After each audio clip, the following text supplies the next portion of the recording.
I've alerted the piranhas. The piranhas, oh boy. Nyang, nyang, nyang. Can somebody just pop on the Twitch channel real quick and just make sure that we're like able to be heard and seen? I'm here in volume. Sweet. I'm debating bringing up the Twitch so I can look at the chat, or if I ought to, Oh, I don't bring anything up behind the scenes, so I try and keep that on a separate monitor so nobody can see it. I see. I am gonna bring it up so I can see if anybody pops in and guilt trip my friends for not popping in. So, Bob, you might need to grab a headset because we can hear you coming through on mic. I should say we hear us coming through on mic. Fine, sorry. Thanks.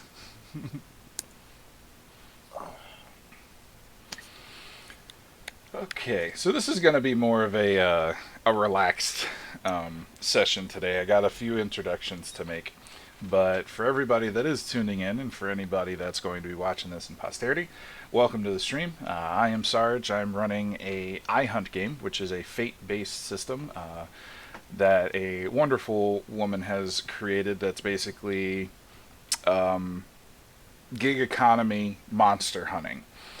And basically you can get 5 stars for stabbing a vampire, or you can get 1 star for not successfully finding Bigfoot, depending on what contract you take. I have a wonderful all-star cast here. At least I believe they're all stars, because they're all stars to me. As you can see them on the splash screen that I have up, but we're going to go through and just kind of introduce ourselves. How long have you guys been gaming? How have you enjoyed the session so far? And I guess give us like a tidbit about yourself, like your, I don't know, third favorite dinosaur or something. I don't know. And we'll go from the top because I got Maddie all the way up top with her character. Maddie.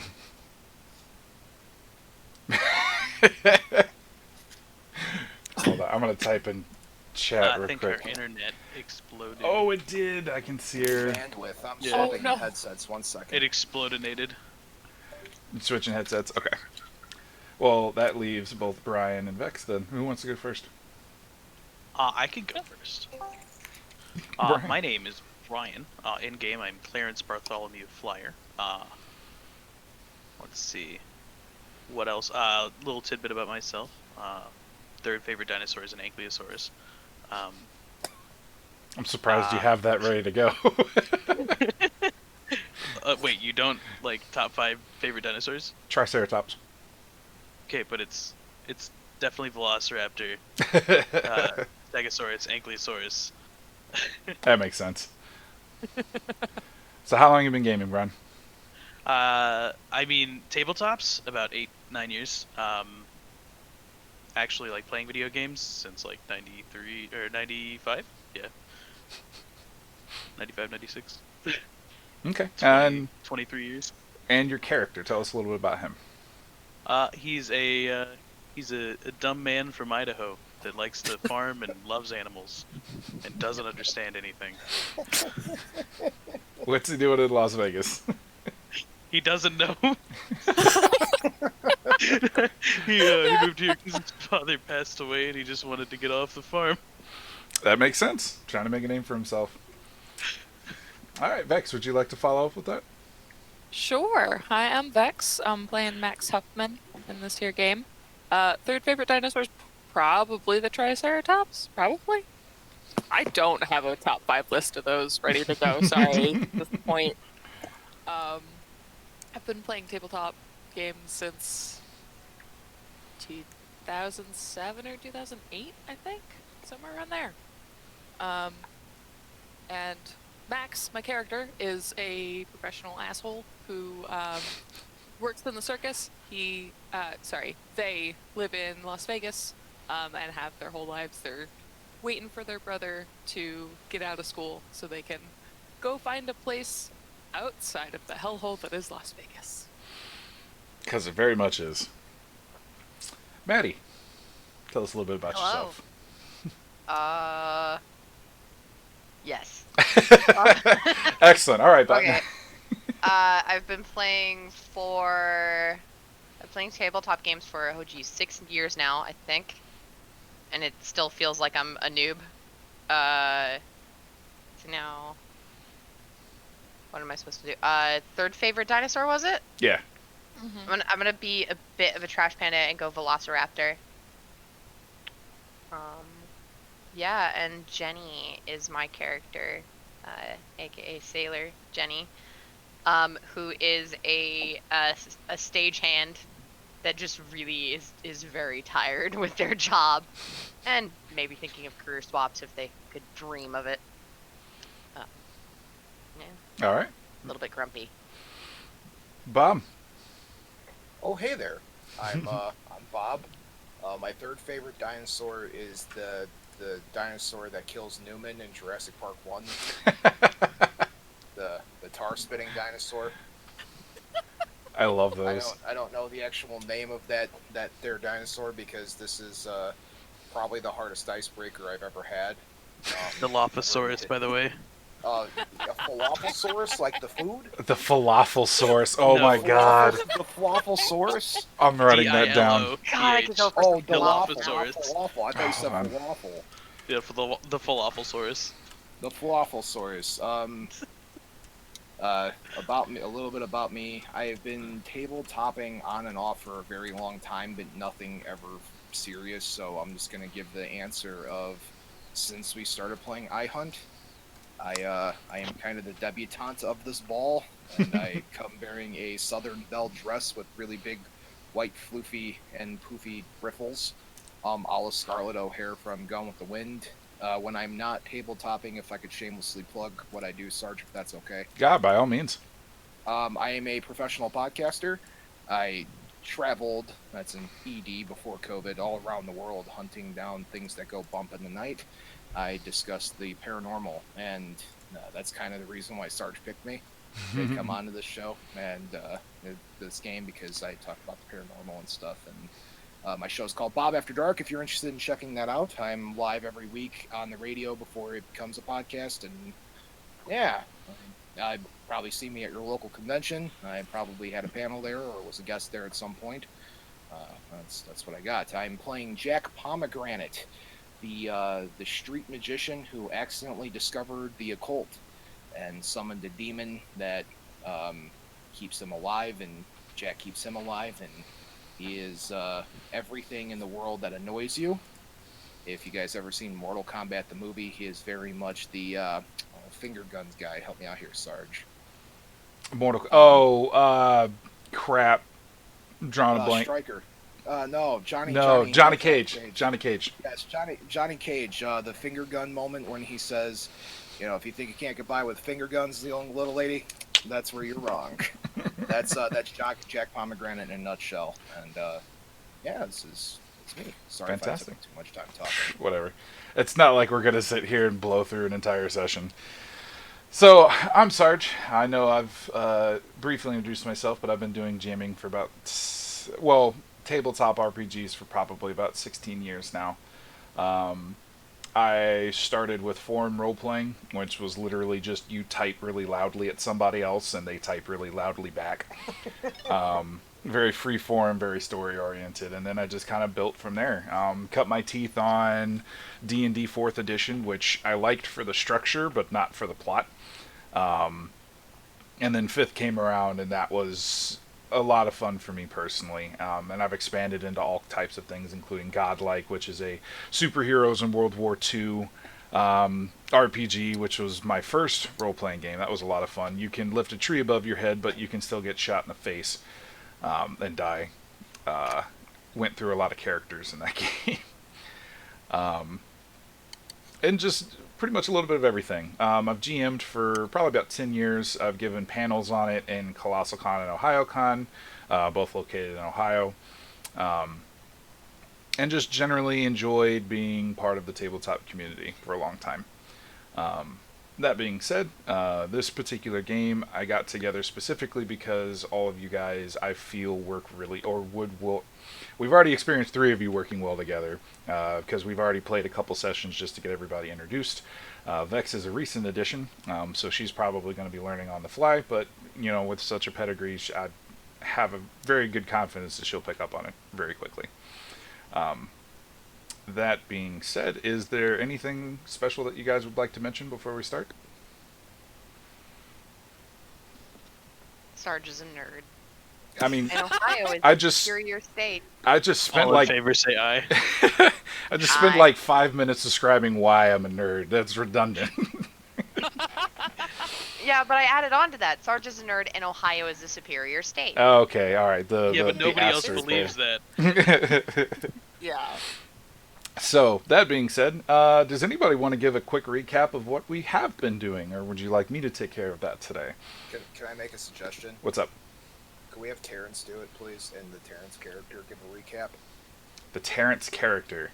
Clarence, you mean? Oh, Clarence's Okay, character. Yeah, Clarence well, okay, Jack. I got it.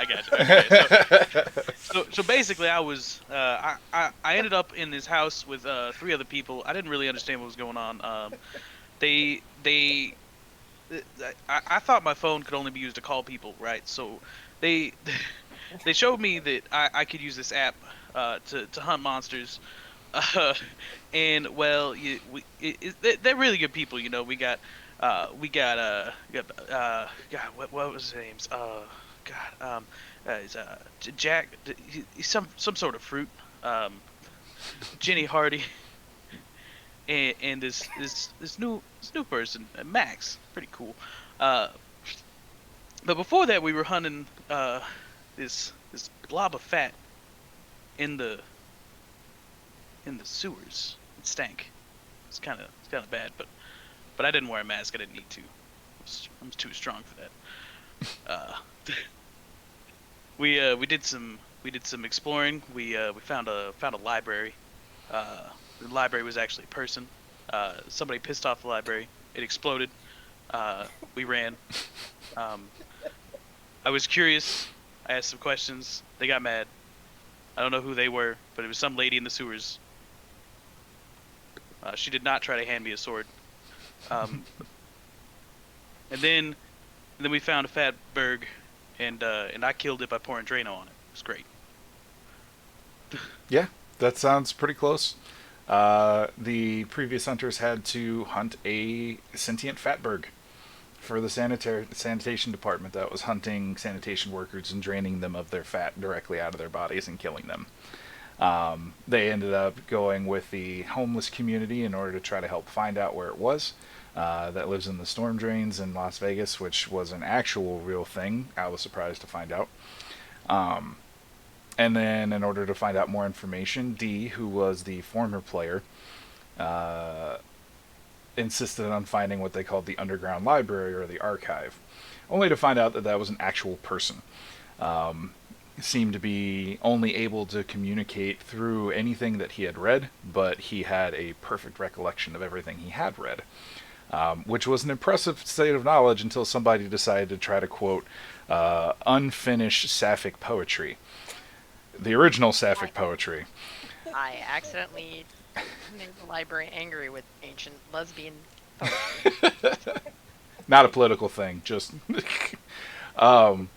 they started screeching. The handler ushered everybody away, only to, after Clarence pushed a little bit, only to figure out that the last person that made the archive make that sound ended up killing 4 people before, and they couldn't find him for the better part of a month. So that was interesting. They have been not banned from the homeless colony, but they definitely don't want to show their faces around there anytime soon.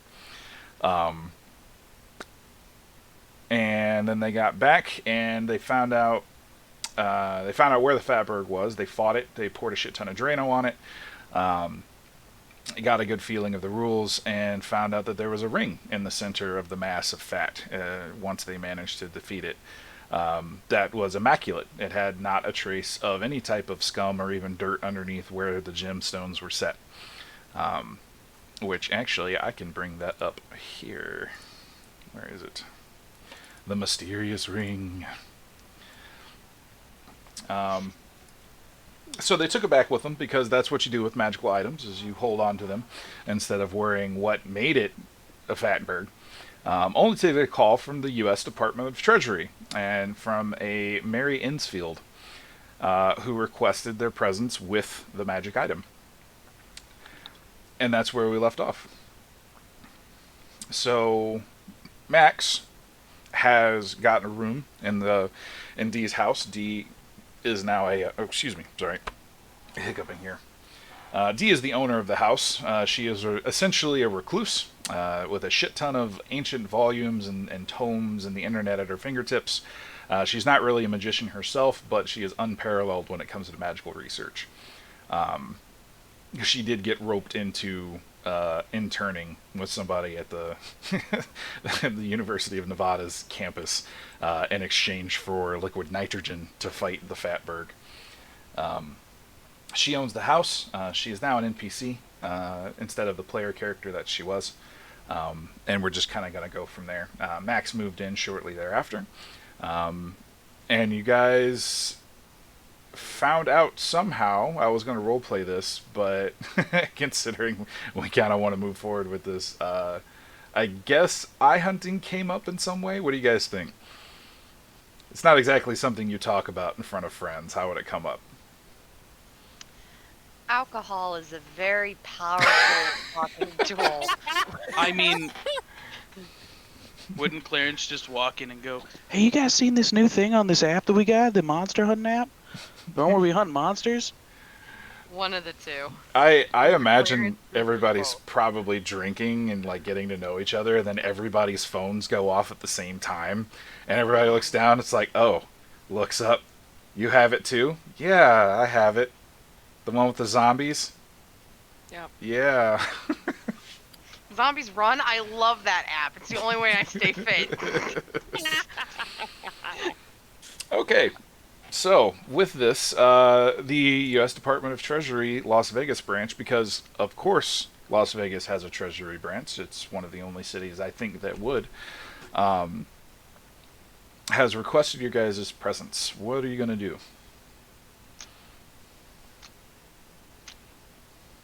If I may. Yeah? Hey Sarge, about this ring, how, it's been a minute since we played, how magical is magical? Does Jack know any magical properties of it, just kind of looking at it?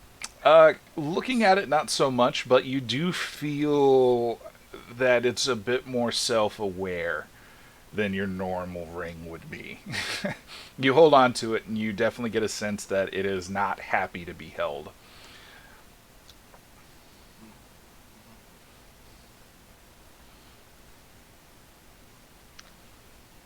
Okay. Hey, Ghoul Scouts, this is definitely a ring. I don't know if you guys are aware of that. You don't say. Oh my god. It's definitely magical, and if Big Brother wants magical ring, well, that's either going to want to end one of two ways. One, just like that trilogy of movies with the guys that were trying to walk the ring to the volcano. Have you ever seen that movie? Or movie Is that series? Taken? Yes, actually. No, you idiot. The Lord of the Rings. Taken. Oh my god. I got a So, very maybe peculiar we're- set of skills. Maybe we're giving, Sauron back his ring here, and it's probably not the best idea. Or we find out why it's magical, and then hear me out, we sell it to the highest bidder.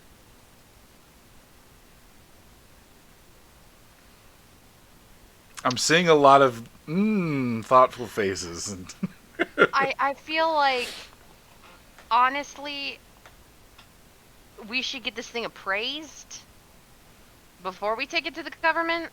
Because if they forcibly seize it, I think it's like when they take your land and they have to pay you money. And then they don't pay us. See, that's what I'm getting at. What I'm saying is, if we get it appraised, we have proof that we were in possession or ownership of it and how much it's worth. So worst comes to worst, we can waste 6 years and $100,000 on lawyers to maybe make back 5,000 of that for I the feel ring. like we're doing our patriotic duty by not giving the ring to the Treasury Department. Hear me out. I here, also bud. feel like they control my tax returns, and I That's need what my I'm- tax returns. That's what I'm getting at. You see, we could either stay here in this poverty thing, or we can sell this ring and move up the social circle, so then the government doesn't have to consider us a statistic. Or it's an illegal sale, and they seize all of the funds from that sale, and then we're out a ring and money. No. We'll just tell them that it broke. Clarence, Max, what are your thoughts? If we tell them that it broke, won't they ask for the pieces of it? No, Feel we'll like- tell them it exploded. It was a magic ring. Well, that's fair. How would they know that it didn't explode? I don't know, man. You good at lying? How did 'Cause they I'm know we pretty good at had it? lying. Mm-hmm.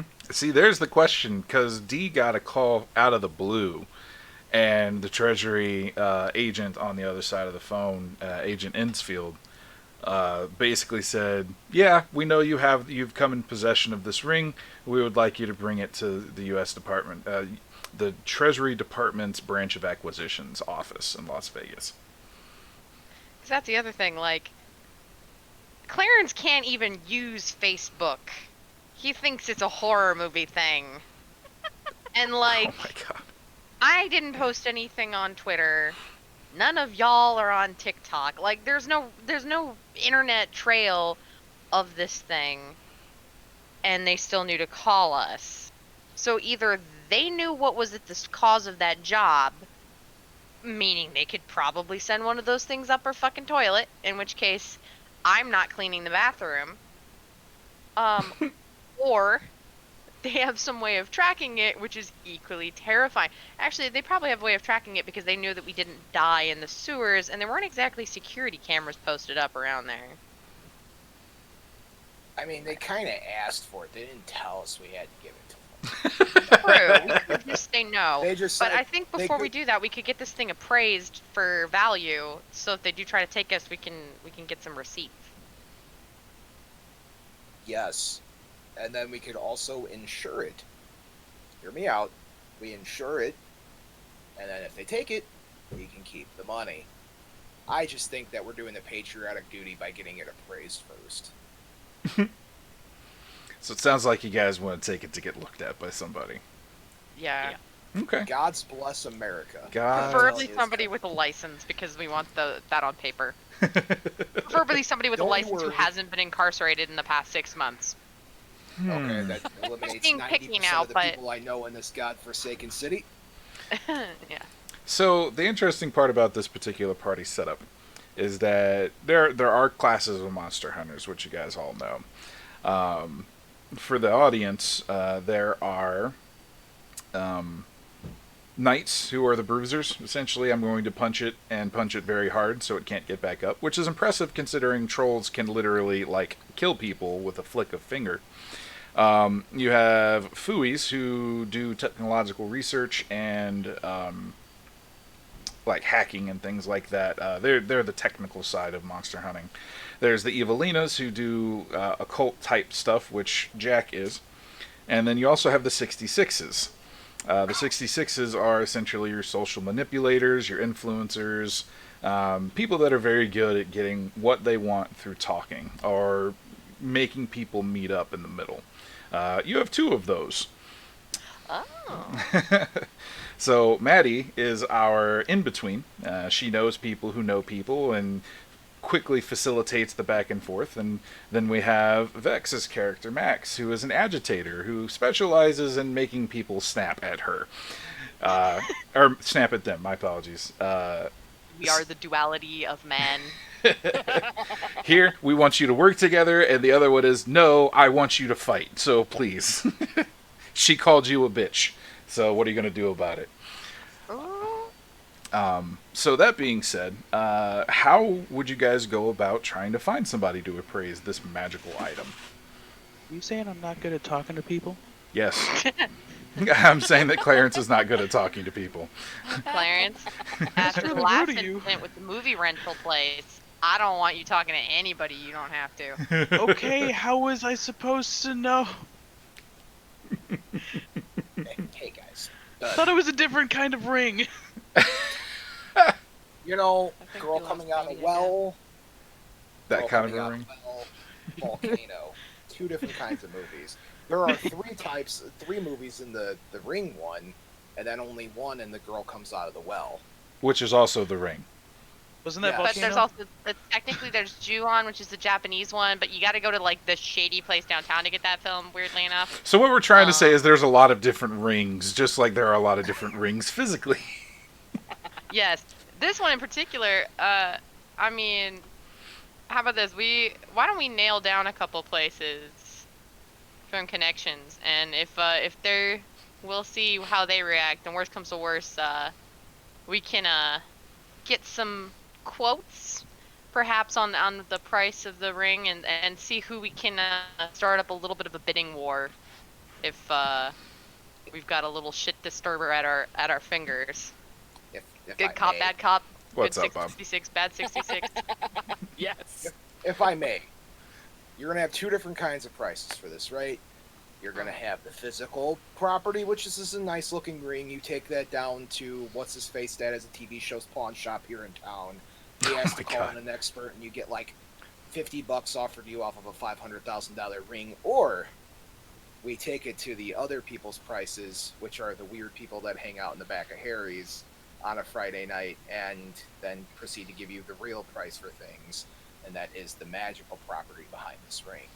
Don't you hang out at the back of Harry's? We're in Vegas. I- Is there a licensed sorcerer pawn shop? Because I feel like that would have a reality TV show around it. I feel like, yeah, There's got to be definitely. at least one reality TV show around a pawn shop run by a sorcerer, and I feel like if there isn't, they're missing out. Like, If you know, there's a Zach Baggins joke in here, but I feel like that would pop only like one person. If there is such a metaphysical pawn shop, Harry's would know. Just saying. Probably. So Harry's, which I believe is the illusionist shop in the front, and then a sorcerer's hangout in the back, if I recall. Yes. Okay. Yeah, there's that for sure. Where is my book? So why don't you guys pitch me something here? Pitch me a skill in order to figure out where best to take this ring to get it appraised. Somebody wants to go first. I mean, something like this. Maddie's cutting out.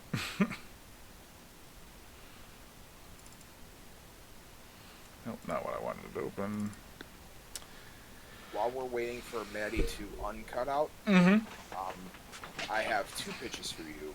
One of which would be my occultist skill, because, well, it's a magic ring, and being that it's a magic ring, I would know Jack would know the magical people in town, or at least know magical people who know magical people to get the correct price. My second would be professional, same idea. Jack being in the occult community kind of hangs out with the right people who knows the right people, or maybe not so much. I would stick to the occult skill. Okay. Well, and if Jack needs any help getting him to talk, I can just use my fighter skill and just really. You guys can also treat this as a group challenge. So you don't have to necessarily take on the whole concept by yourself. You don't have to be the person calling, but you can throw out a different like a different skill, like, oh, I could use my connections to try to figure this out, or I can through my social worker skill, I'll know a few people that I can at least bump elbows with and talk and see if I can figure out rumors or something along those lines. So and we lost Vex too. Oh boy. We are down to, and then there were three. And then there were And then three. there were three. There's Maddie. Hi. And then there were four. You literally cut out like halfway into it, halfway into your first word. Yeah. I was gonna say, because if I'm a maker, I might know places where like jewelry gets sold in weird regards, like, because as far as I can tell, from what I can tell from Mr. McMagic Hands over here, Magic Fingers, the skill involved in enchanting is a very different skill than the skill involved in making the ring. And it's the modern age. We can diversify. No goddamn sorcerer wants to spend 6 years becoming a masterwork jewelry smith to make his fancy ring. But he also doesn't want to try to sell his little dinky copper ring with duct taped jewels on it, because technically it works. It fits all the magical requirements. You're not going to be able to sell it like that. So is it possible to find where that intermediary would be to see if someone in there could appraise the value of the ring and might know the value of the enchantment, because they're, somebody who's another go-between for like stuff like that? Yeah, I'm sure Would you be can. my other. would be What? my role. Is like Okay, so you're it's not like thinking maker or maker. socialite. Okay, I would say in that particular vein, I'd say maker, because you're trying to figure out a community of like fellow artists and craftsmen and stuff like that. I feel like you'd be better off with that instead of socialite. You're not trying to convince anybody. You're trying to use your skill to get them to talk. Bob, go ahead and roll Does a occultist. 5 hit? Okay. I will address them all in a moment. Max, what would you like to roll? I was looking at the stunt work buddies actually, because I'm sure working Ren Fair circuits, like there are booths that are just there to sell jewelry and shit, Mhm. and like some of those people are gonna be people who know more about the occult. So like, I feel like there's maybe somebody who is also not working the circuit right now and Okay. happens to be in town that or could be video chatted or something. I could see that. You're looking to spend a fate point for your stunt, which is work buddies, which allows you to dictate a story scene specifically for I know a person, and this person is an expert in that thing, which is a 66 ability, I believe. Okay, yeah, go ahead and do Oh. that. Okay. Cool. Clarence, would you like to assist with any of it? Yeah, I'm a go with Jack, and I'm gonna beat anybody up that doesn't listen to him right now. All right. I have a question about the roll Thanks. Okay, what's up? 20. Where it says fate points, should be my total? Yes, that's your current total. Never up and down refresh unless you're told to. Cool. I just down refreshed. Did we go up to full refresh with the end of last? Yes. Yeah. Everybody's at fresh, full refresh value right now for your fate I was points. gonna ask that, but I kind of assumed. Yep. We're I we're not said- going to be doing it every session, like I Only said if you last time. elect- Oh no, you're cutting in and out again, Maddie. Oh. Why? We're not going to be doing top of refresh every session. It does say to do that in the book, but I figure that we take long enough to go through a particular hunt that we can kind of carry over and allow for the role playing to take your fate points and to give them per se. All right, so you guys. All right, so you got your occultist. You're spending a fate point to essentially declare that you know somebody that is an expert, Max, and then Jenny is trying to reach out through her contacts to figure out if there are any people that specialize in jewelry making or enchanting, since it's two separate parts of the process. Okay, so Bob, Jack reaches out to Harry's.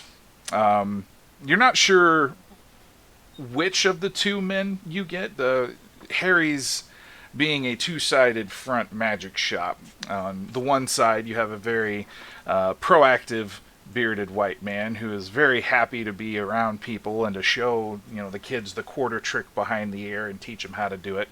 And then through a very interesting, almost a speakeasy door, you go back into what essentially is a speakeasy for sorcerers and various magical people in the community. And there's a very terse bearded man who looks a lot like the person up front, but with a different outfit on.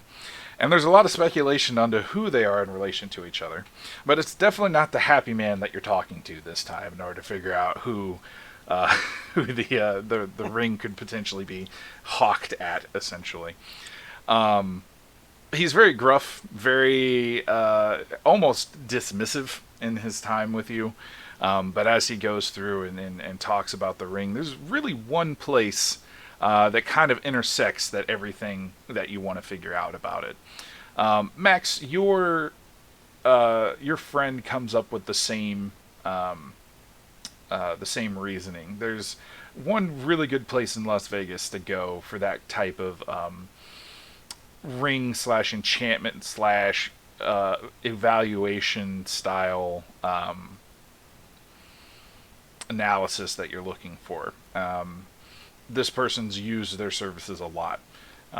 And for the most part, if you can get over the weirdness of it, they're pretty good contact. Maddie, Jenny's research basically points her kind of in the same direction. You have multiple artists telling you that these are the people that they used in order to not only get their stuff noticed, but also got them in contact with other people in the magical community who can enchant it or do light work on it. There's one person in particular that had their painting enchanted so that multiple rich people would look at it. Specifically rich people. Not because it looked good, but because lots of rich people looking at something makes other rich people want to look at the thing. So they sold a painting for a lot of money that way. Almost made up for the enchantment cost. It's very expensive. All three of these guys all point you to one place, and it's the Triple Espresso in the downtown district. It's run by a set of triplets, all who have a deep passion for coffee making.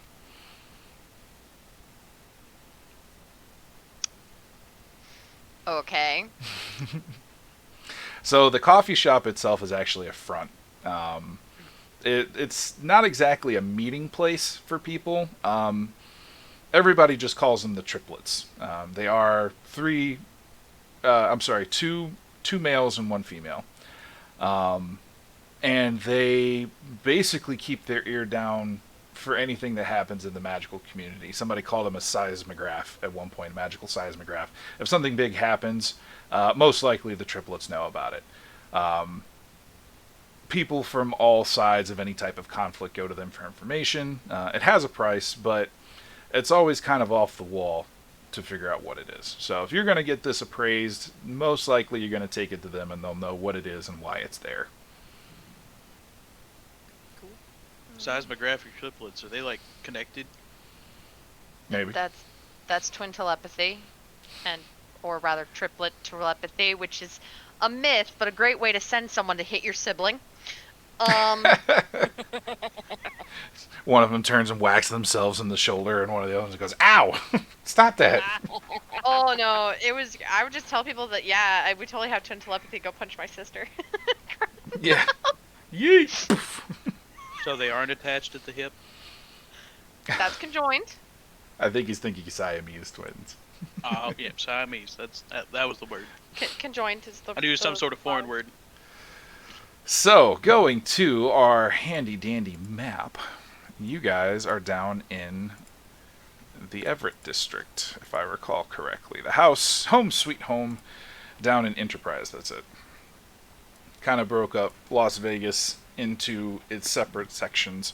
You guys are down here, kind of under a highway, but not quite. Rickety old house. Dee's been trying her best to make sure that it doesn't go under. That's how you guys found it in the first place, is she rented out the extra the rooms to you. As much as she is a grouse woman, she's very much, at least a good landlord. She's consistent. She's angry all the time and not just sometime. But basically, if you hit the Strip and head a little bit north, there's a arts district between the Strip and Las Vegas. Pretty much renowned for its artistic galleries and things like that. Very, very, as some would call it, bougie. That's where the Triple Espresso is.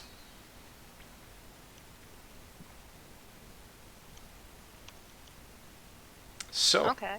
you heading out? Yeah. Is there any way we can convince Farmer Old McDonald to? We're going to Hipsterville. Oddly enough, your wardrobe might fit in there better. No, he needs a few more rips in the overalls. Nah, I mean, there's kind of like a new bougie thing of like the intact overalls on guys. They're coming into fashion. All we need to do is pair it with a bandana, so then they think he's a maker. I'm not wearing a bandana. You're gonna wear the bandana, I or want take them off to the think I'm hat. gang affiliated. What? That's why you. I will pin the tail of the donkey with a pink bandana at this point. Pink's There's fine. ways you Pink's a can very say manly color. affiliation, I'm okay with and there's pink. ways- There we go. He's artistic and he doesn't know it. Okay, All right. well, Did you know I was autistic? Oh, man. It's kind of obvious sometimes. All right, so you guys pack up into the old beater truck. I don't know why every time I imagine the fact that you have a farmer truck, all I can think of is like an old '50s Ford with the two like wooden panel sides on it, like you could tie hay down to it. This is actually a picture that I had ready to go for this truck. Oh boy! All right, throw it in throw it in the app, the Roll20. Throw it in the Roll20 chat. That way I can pop it up on the screen for everybody. Okay. There's words. I promise. They're consistent. Just not right now. We don't need words. It's fine. We don't need words where we're going. Said the Roll20. I mean, Yeah, I roll knew 20. I need words, but How do I post it in the? Do you have the HTML for it? Maybe. If not, you can just toss it in. I'll throw it up later. Toss it in the Discord. Yeah. Perfect. Yep, that's exactly what I thought. Ooh. Yes. Yes, good. Yeah, it has a choke. You know it's old when you have to choke your truck to get it to start. Yup. Inky?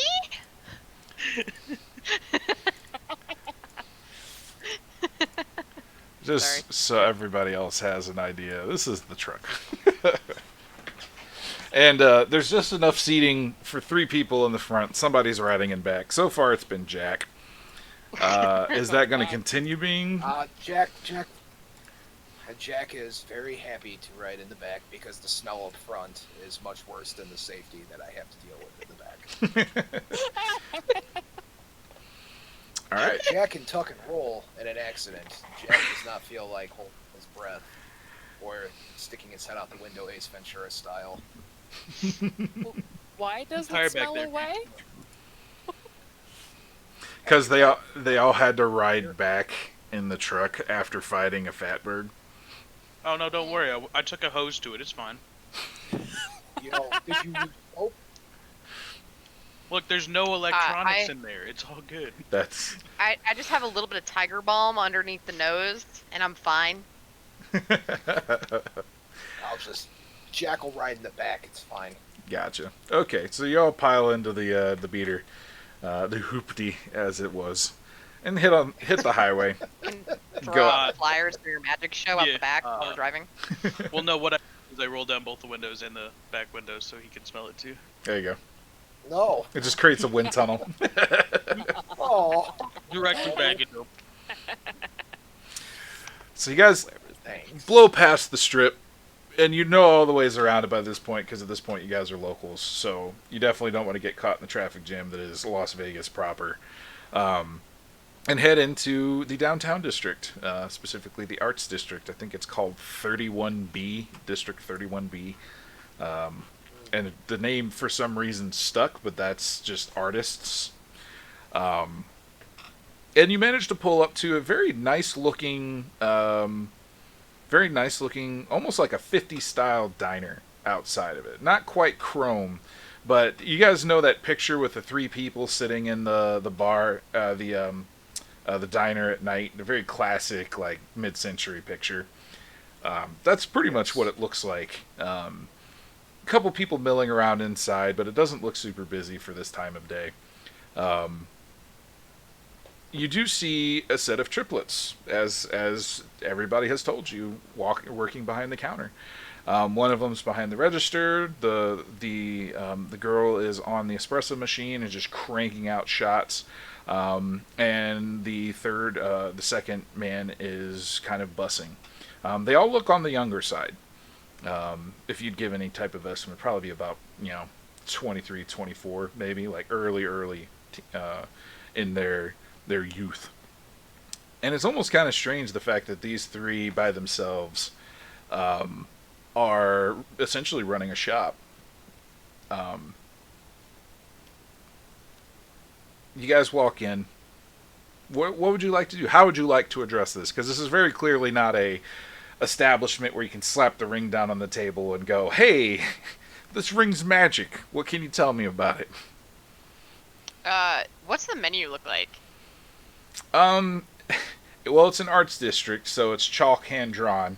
Of One of them course. clearly has some type of talent because there is a almost photorealistic coffee cup drawn on one of them. But there's massive chalkboards hanging up from the ceiling, all Nice of which typography, clearly. exactly. Yep, nice graphic design to it. Oh, the layout is sexy. And it's pretty much what you'd expect from a coffee shop. There's no like meals per se, but there's some light snacks. They have packaged chips and Cheez-Its and stuff like that up front. Biscotti that they've gotten from another bakery in town, and coffee. Lots of coffee.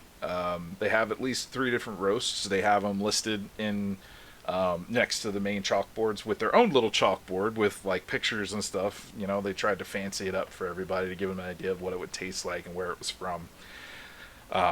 It's very clear that they put a lot of effort into each day's menu.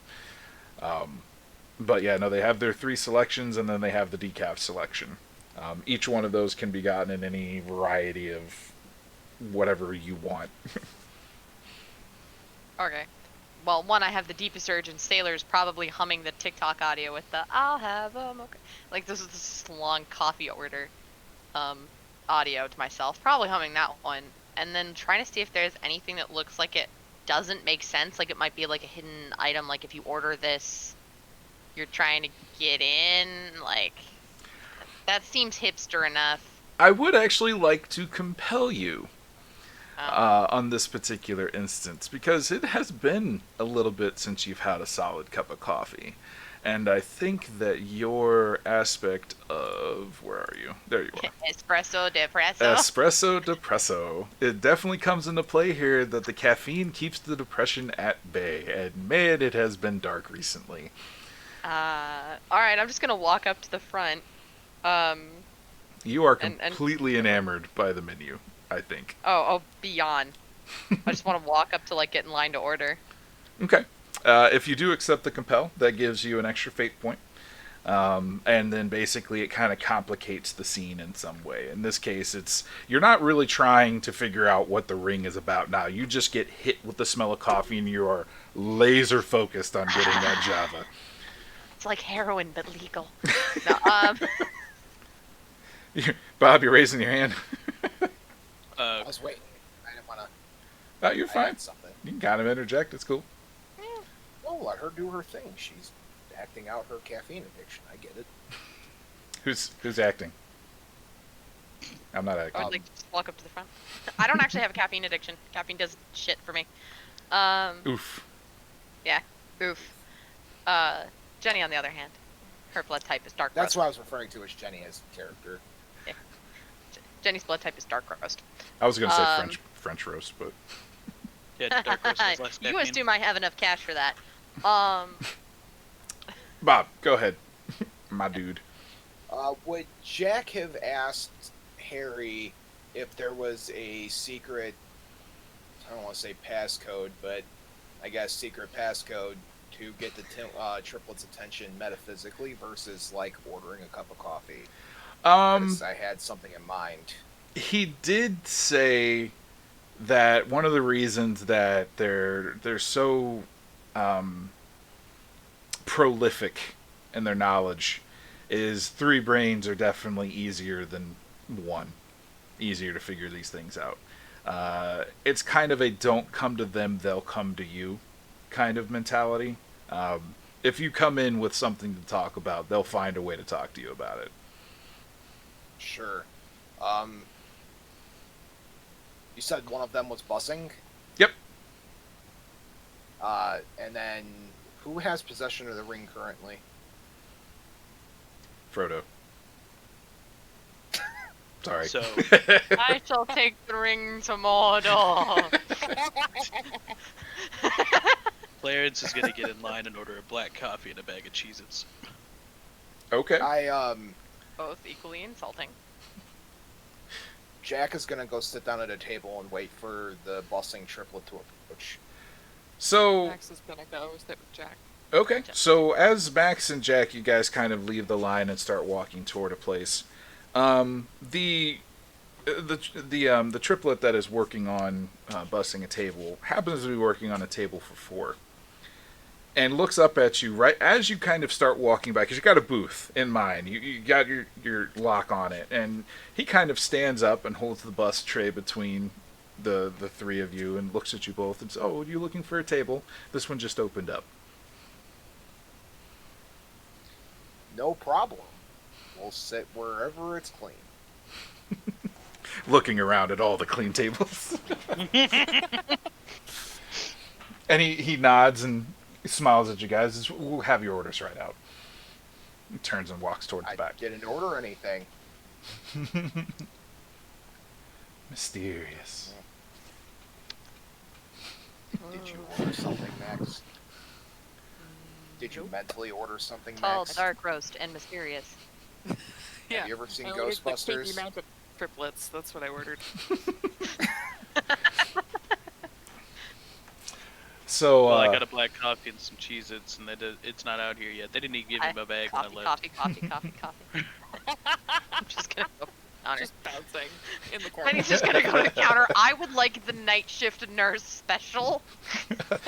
the girl kind of looks at you for a moment, like knowingly, like, "Okay, I've seen your type before," and she with goes, a side of stage hands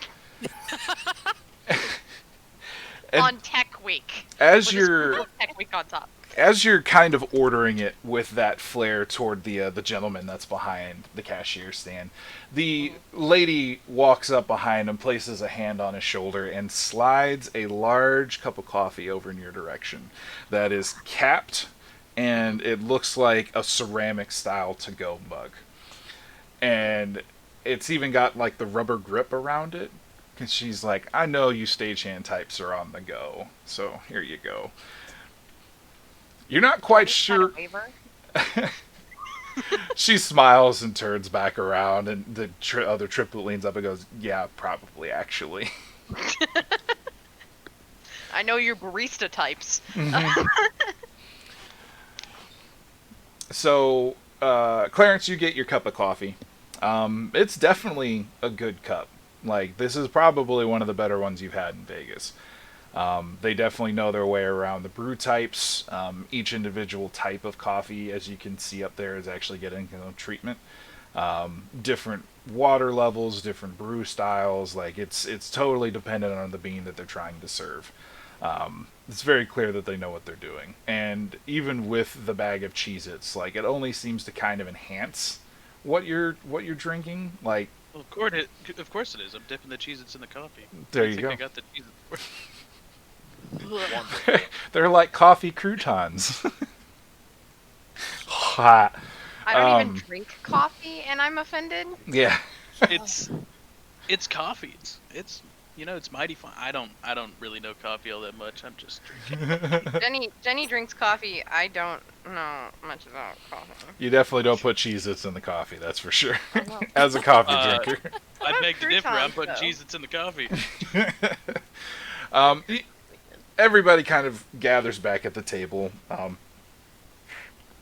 And the few people that are still in the location seem to kind of not shuffle out. Like, there's no impetus for everybody to leave, but you notice that even as you sit down, like, people are finishing their coffee, throwing it away, walking out. And very quickly, it's only you guys at a table and one other person at the other end of the bar, just by himself, drinking a cup of coffee and reading a newspaper, it looks like.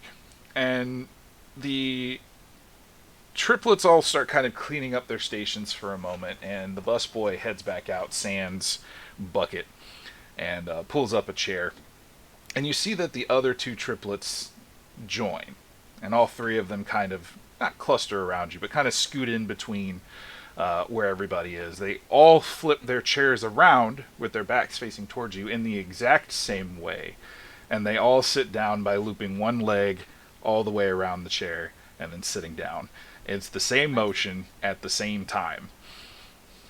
Max is gonna turn to Jack. See, I ordered the creepy triplet special. It's Okay, because well, I was you dipping mentioned- Cheez-Its in my coffee. Speaking as a twin, out of character. That's creepy even for twins. That's the kind of twins you don't talk to at the twin convention, let alone the triplets. It's even When I would talk to it. well. If you think that's creepy, you guys are probably going to be weirded out by the fact that they all laugh the same way and at the same time too at the joke that Max makes.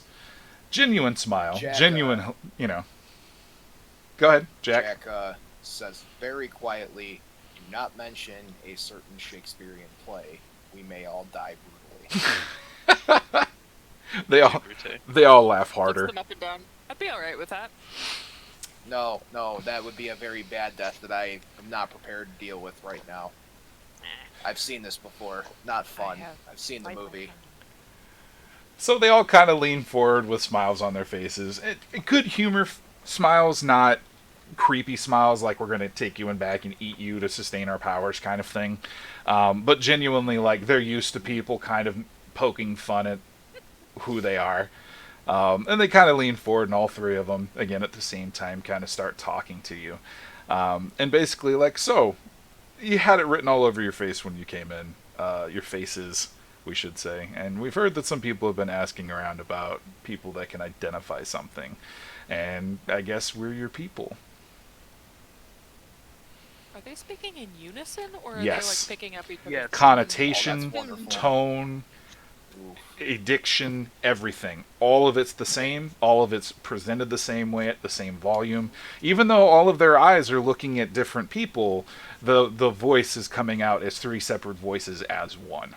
See, I told you they were Siamese. Does, Not how that works. That's a cat type. does Jack pick up on any intermediate magical kind of anything around him? Trap. Actually, yeah, make me an occult check for that. Let's see if you notice something's Yeah. off. Oh shit! Hold on. Sorry. Hold on to what? I got my desk here. Is that okay? I can... Did that work? Yes, it did. I think that's also past your... Yep. So I see... Yep. Sorry. It might have done it twice. Yep. I'm seeing 4 times, same. but it's all the same roll. Surprisingly.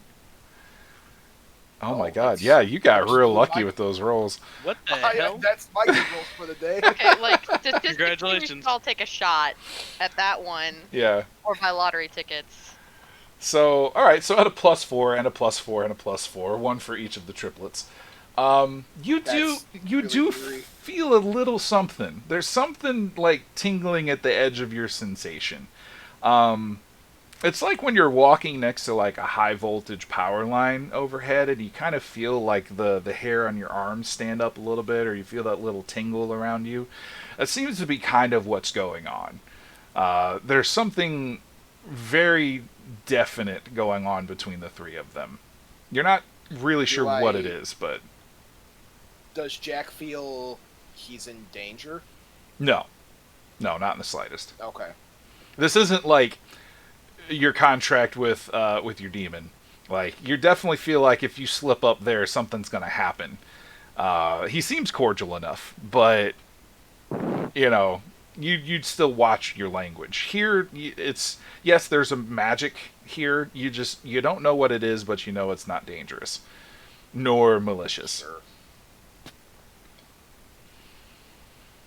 All right. So they asked about the ring. Well. Oh. So, like, You know that we rubber- have a ring. yeah, we have the... do I have the ring, or does somebody else have the ring? You said you had the ring. Okay, I was making a Frodo joke, but I will just now... Oh. Jenny just pulls out, like, a necklace, but it's not actually, like, an actual chain. It's just a bunch of strung together knotted rubber bands. Oh my god. Zip ties. Oh my Probably, god. actually. She Yeah. has a stage hand, She so has a yeah, like, stage 6 hand. zip ties in together, like, and it's just, like, there's a Piece small of tie duct line tape... in there. Yeah, and there's like a small duct tape package with more zip ties together, just like sealing it in. The closest thing I could get to magical unobtainium, a duct tape and zip ties. There you And go. she just takes her multi-tool off of her belt and just kind of clips out and just sort of dumps out the ring. Ding, ding, ding. A little Okay. stuck. And finally, just kind of So- sets it on the table. What do you three know about that thing? We're looking for an appraisal. Just you, please, if you don't mind. They say together as all three of them kind of hold their hand out in a stopping motion toward Jack. Like, just you. You's fine.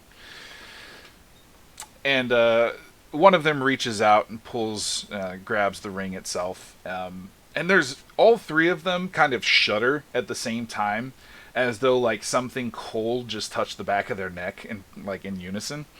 And they kind of shiver a little bit and look at it with wide eyes. It's like, oh, we had heard something like this got lost. Okay, we didn't expect it to be in Monster Hunter hands, but did you have you killed anybody recently?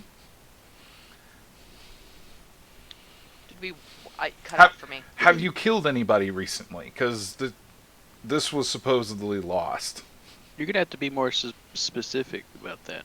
Well, we didn't kill anybody, but we did kill anything. Go on. Sentient fatberg in the sewers. Jenny just takes a long draw of the coffee. 1,000-yard stare. A triplet of eyebrows raise at the same time, and that kind of look, like. But as they think about it for a moment, there's a bit more understanding that comes across their faces, and they're like, okay, that's an interesting way for that to come across, but I guess that would make sense.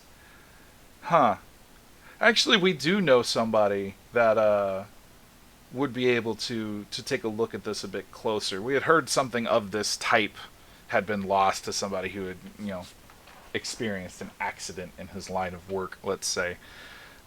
We don't know exactly what it is or what it does, but we do know somebody that does. There's somebody that actually works for the Department of Treasury. Mary, that's it. That's his name. Agent Mary Ensfield. And as that name comes out, you hear the newspaper shut down at the end of the bar.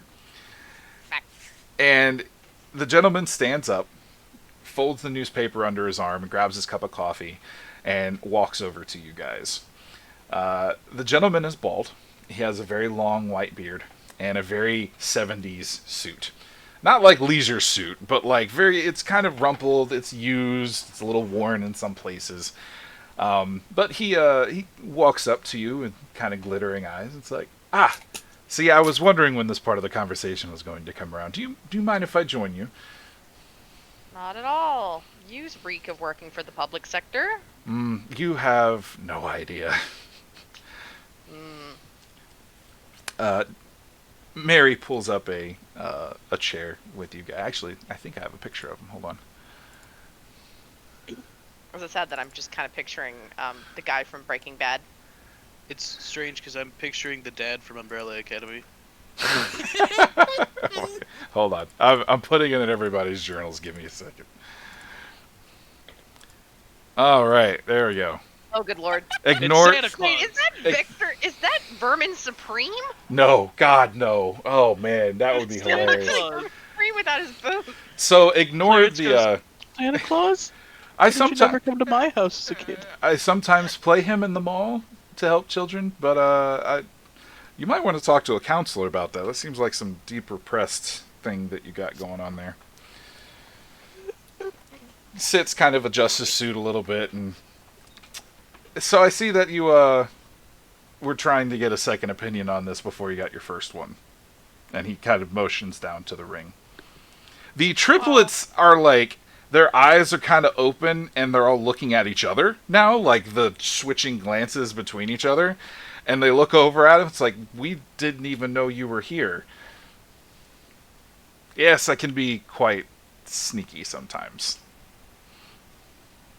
I don't like this. Alright, good to know. Yeah, you have to forgive us, but given the track record of the U.S. government and its lovely job of thank you for your servicing away many an item or person, we were hoping to get an appraisal so that we would have some legs to stand on if we were left sans whatever this thing is. So you'll forgive us our caution in having paperwork and receipts ready. he actually smiles at that, and he kind of like shakes his finger a little bit like that. Okay, all right, I see you. And he's like, that's what I like about your generation. You guys are very prepared. There's been tons of people I've interacted with that wouldn't even have thought to do that. I'm not mad at all in the slightest. This isn't a reprimand in the slightest. But I do want you to understand that this is less of a governmental matter and more of a community matter, if that makes sense. I guess I should describe what I do as well. And he reaches into his breast pocket and pulls out a series of cards and actually starts handing them out to everybody. And it has on the business card, Field Agent Director Mary Linsfield, U.S. Department of Treasury Acquisitions Department.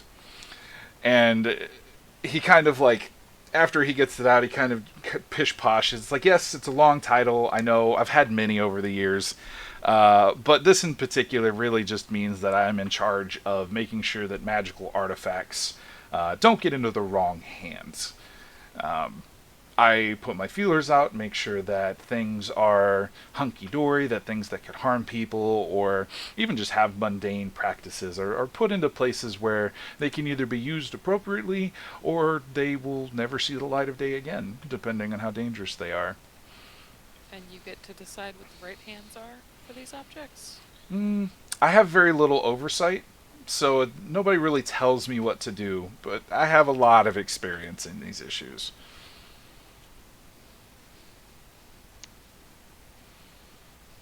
With all due respect, Saint Nick, I'm with Max on this one. Who says that you aren't the bad hands here? Because I hate to break it to you, giant fat bird killing, city workers. That's a problem. And if I give you that, there might be more city workers dead, and I might be dead, and that's going to be a problem. So, you following me here, pal? I can understand the healthy skepticism, but I do have to ask: did you figure out what the ring is? No, Well, we you were going interrupted to, our but- conversation with the magical triplets here. So he looks over to the triplets and goes, "Did you figure out what it was?" No, we were gonna point them in your direction. Did anybody you talked to understand what the ring was or does?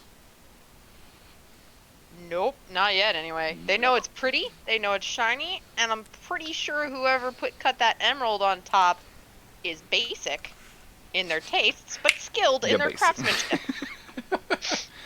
You're actually not incorrect in that, considering this came from 7th century Japan, roundabouts. Hold on one second. I need to open up my notes on this one. Do. Feel free to go into your little notebook, Grandpa. Field agent. No, this is me as GM saying I'm that, joking. not him. I'm not joking. Does he Wow. not pull out I'm his just little picturing notebook Grandpa with- like pulling out like a with his little notebook, like flipping moleskin? through it. Intermission music plays while do. Arigato, Mr. Roboto. I would sing the Jeopardy thing, but we'd probably get copy striked in a few seconds. Yeah. No, that's not it either. Crap, where'd I I put it? shouldn't be teasing you. It's just that I've seen rings like that, and they're always on Etsy for like all the images are CGI. I And I'm like, also- yes, it's a magical ring purchased off of Etsy. Hey, It is great. I mean, assuming that this would be real, I assume that Etsy would sell magic rings. Yeah. Oh, without a doubt. Now how accurate they are, who knows? Actually, this looks weirdly like it's 3 rings. Like it's an engagement set of sorts. Oh god, I just found Wait, notes like from this a Christmas. like forever ago. Holy shit. Like 3 campaigns ago, I just found notes for that. Holy shit, I I didn't was realize about I to say, I'm like, used did you find notes on Bia? Actually, yeah. Bia's in here. That was a character she played in my D&D game that I... Okay, I'm getting close.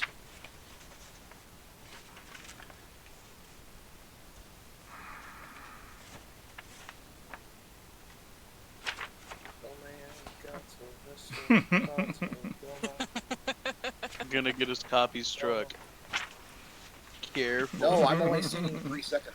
I mean, to be fair, if you sing it in a ridiculous tone, it's parody, and you can technically get away with free use.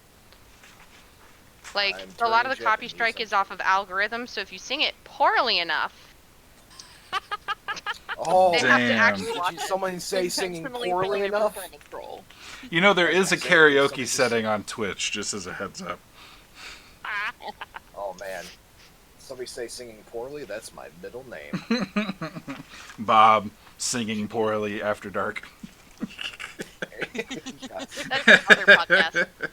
All right, You guys can check me out at your local cons karaoke party. We This can. sucks. The I question know- is, do we want to? I can visualize where I put the note. I just can't actually find the note itself. Okay, never mind. I'll go off of what I know. Doing great. So this is this ring is actually a malevolent spirit that has been basically trapped inside of this ring for the purposes of basically using its energy. The spirits don't necessarily like this, and thus become a bit more malicious with their intent. This one in particular was forged back in the 7th century in order to help whoever wore it have a better connection with objects to be able to read them. I think it was Claire Texturous, something along those lines. But essentially, it's being able to touch an object and get emotional readings off of it. This particular spell works basically by giving the object sentience and therefore a memory. And then it reads that memory. As you can see, this one has taken it a bit too far. And now we'll try to animate object, as the kids say, in order to basically form a protective layer around itself. And it seems you fought a fatberg, if I'm correct? Explains why it was eating a bunch if it's the memory of trash and stuff of while we're in Vegas, so. Yeah, it looks like the ring somehow fell into the sewer, and once it started congealing, or getting congealed around, it just took control of the fat, and proceeded to try to find a way out. And I think they're called... Now, forgive me if I... Outside, OOC, hand on head, whatever, out of character. I'm not sure... I had it written down, but essentially it's like a kirigami, I think it's called. A spirit that is possessing an item. Yes, In you Japanese are folk. correct. Oh, fantastic. I'm so happy I remembered that offhand. I had all of this written Good down. job, Sarge. Ask our Good job, resident Sarge. But terrifying folklore expert. but yeah, so essentially he kind of brings the ring a little bit closer to him, but does not pick it up or like, make any motion to seem like he's taking possession of it. Just more of like an indication toward the ring of, this is what it is. I know everything about it. And it's more of a way to... Actually, why don't you guys make me some sort of, interpret check, like socialite, or if you want to try and deem of, his trustworthiness. While he was talking, Clarence leans into Jenny and goes, "Malicious? Is that like that movie, the Disney movie we watched last week?" No, that's Maleficent. That's Oh, Hey, similar. Sarge. Root word. The root word is the same. Yes, sir. You're getting better. You're recognizing patterns. I'm very proud of you. No, malicious is in with ill intent. Oh, gotcha. Sarge may make an argument about rolling professional here. Go ahead. Jack is a professional bullshitter, being a street magician, Mhm. and he's very good at sleight of hand and being able to talk very fast to cover up words, and he's probably very good at picking up on bullshit as well. Okay, yeah, I think professional would definitely work very well here for you. Hi, I haven't rolled in Roll20 before. Okay, so do you have your character sheet up? Yes. Okay, so under the character sheet tab, you'll see that, we have to click on that. Haha. Great.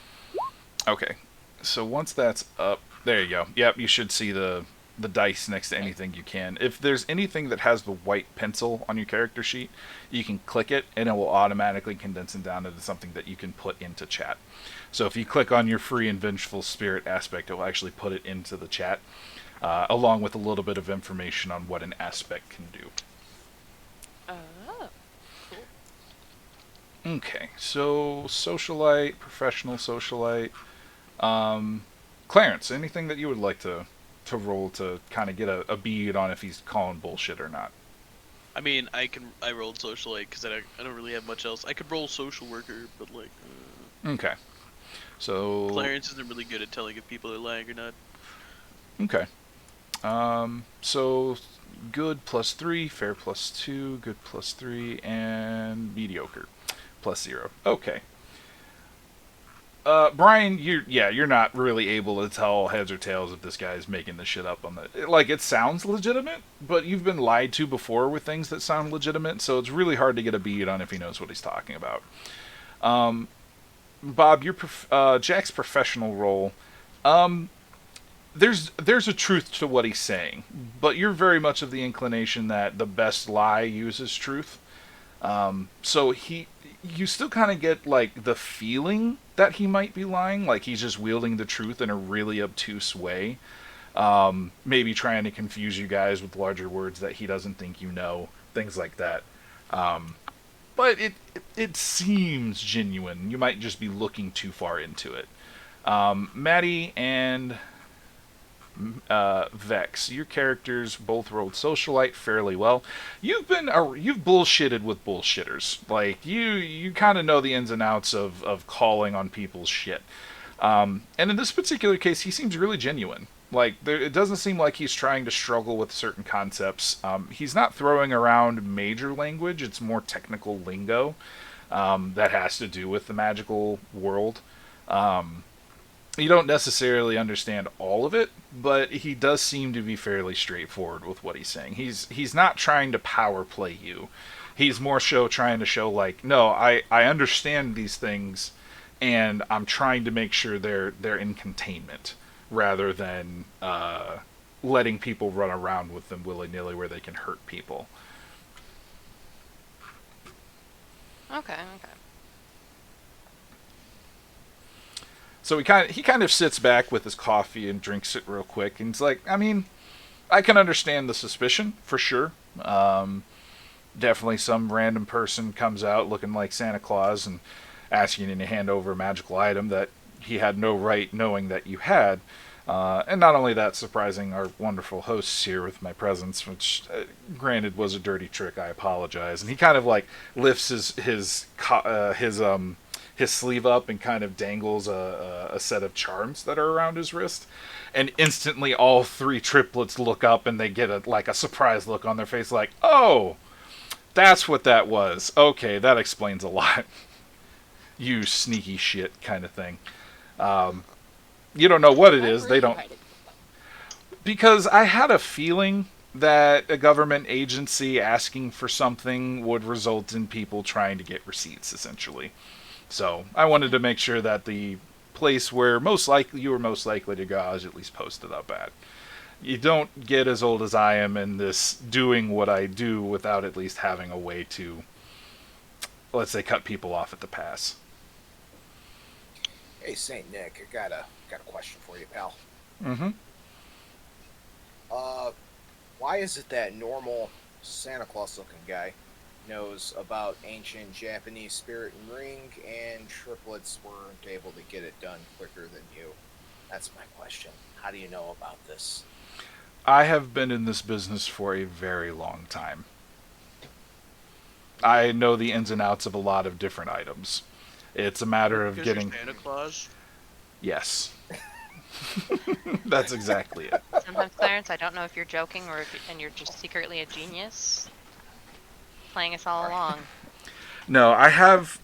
It is quite literally my job, and has been for a long time, to keep tabs on objects that, if I can't directly bring into the fold and make sure that they are maintained without use, I at least know where they are and can inform the proper authorities if they're used without good intent. I'll put it that way. There's a pizza box actually on the other side of downtown that a local pizza shop uses. That every time you open it, it's the exact pizza that you're thinking of. It doesn't really need to be in containment. It's not going to hurt anybody, but I know where it is in case somebody decides to, I don't know, weaponize pizza. I don't ask me. People have come up with weirder shit over the years. I really shouldn't have a deep desire to experiment with the bounds of that, mostly because I'm afraid of what might come out of it. Because I've recently had a bad I'm run-in with what salty. happens when you try to Out of- push the bounds of something magical. Out of character, you Yeah. just referenced SCP-458, and I'm salty. Shut up. Yes, Yeah. I was about to say the same exact thing, Yep. and I'm like, good job for knowing 458. Yep. SCP is a close. I wasn't thinking of the pizza one. I was thinking of the coffee one. Yeah. That's That's another my one. brain. 458 is a Ah, pizza the, box that opens up with whatever pizza you want inside of it. Yeah. The coffee one's pretty good too, but that's a random list, isn't it? Mm-hmm. Yeah. Hey, Saint Alright, Nick, keep it out of with daggers. So curiosity. many daggers, but I can't. Yes, sir. Hey, What's Saint up? Nick, I got a question for you, pal. Let's say I take and I smash it. Oh, you're What's cutting in gonna and out, happen Bob. to the world? Can you hear me? I can hear you now. Your question just got Sorry, cut my, into. my laptop is being balanced on a box. It's probably me moving it around. Okay, so hey, Saint Nick, I got a question for you, pal. As you tend to have. Oh, I got a lot of them. Just let me know when I bore you. Let's say I take this ring and I smash it. How apocalyptic is the world gonna be, or how angry would you be at me? It's an item. You take it out of circulation. Most likely, you release the spirit to whatever malign intent it has. Currently, that ring is its entire world. It can only act within its confines and whatever touches it. I don't know if you've noticed, but this table has suddenly got a very vicious wiggle to it, no matter how really you lean on it. That is, in fact, the Kamigawa influencing it. It was perfectly balanced when you guys sat down. That explains so much as to why I kept cutting myself on those zip ties. Mm-hmm. Exactly. It is a malicious entity, and if you break it, you set that spirit loose. It becomes much harder to contain after that. Let's not say we did. Alright. Here's my question. Oh, sorry. You go. Oh, you go. No. Vex, go ahead. Backtracking a little bit. I know that this is your job, but how exactly did you find us? Ooh. Do you pay Social Security? Of course you do. You have payroll taxes. I have access to those places. So your cell phone, So- specifically Dee's cell phone, Amadeus's cell phone, was on file. I just I'm figured sure, I'd call but it. how did you know to look at Dee's cell phone to find this ring? If you already knew where the ring was, why didn't you fight the Fatberg instead of them? I don't know if you noticed, but I'm a little frail. I don't exactly have the punching power to go up against something like that. Plus, it was shrouded. I had figured that I'd had a bead on this for a bit and had been trying to get a hold of it. Unfortunately, there's a very powerful sorcerer who was in caretaker of it. It seems he dropped it in the toilet while he was cleaning it one day. I don't know what happened to him after that. That's my best guess, at least, on how it ended up in the sewer. But as soon as it started pressing that influence out, and basically it created almost a tracking shield for itself. I was very much trying to figure out what was going on, and then I saw on the iHunt app that there was a contract out for a Fatberg, and I kind of put two and two together. Okay. So how did you know we lived and got the ring? We could have left it down in the sewers. You could have. I took a chance on that one. Oh, okay. I don't know How everything. much are you gonna pay us? So, what about this ring? So You said some items wind up locked up and some items get put to use. And, who's to say you're going to use this item for, good is moralistic. We think there's people along the southern border think it's good to lock up people seeking refugee status. And that's good and moral. So what is your good and moral for this? Experience. Like I said, I've been around for a long time. What I'm saying is, what is this ring gonna get used for? Nothing, if I can help it. It's being put into stasis, essentially. We're, without revealing too much, there's an area where they get put and watched, and make sure that they don't aren't used by bad parties. Even most of the time, the only people that have access to it are me and my field agent, and that's it. Let me guess. $5, it's Yucca Mountain, and that's why we don't have the nuclear waste there. That's a different reason, and far beyond your classification to know. $4.50 says it's the Hoover Dam. I'm not a water reservoir. You wouldn't want to put like fucking No, the dam itself. equivalency of biological weapons there. God, if that gets out, like fuck, there goes our electricity. Free No, cheese the it says it's water under a side. pig farm outside of town. What? Maybe it's that one mountain that they have Stargate SG-1 on, like the one mountain base that they put in all the sci-fi movies.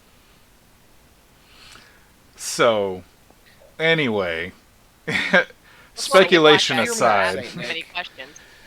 So here's Saint Nick, hear me out here. Okay. My apologies. No, you're fine. No, go ahead.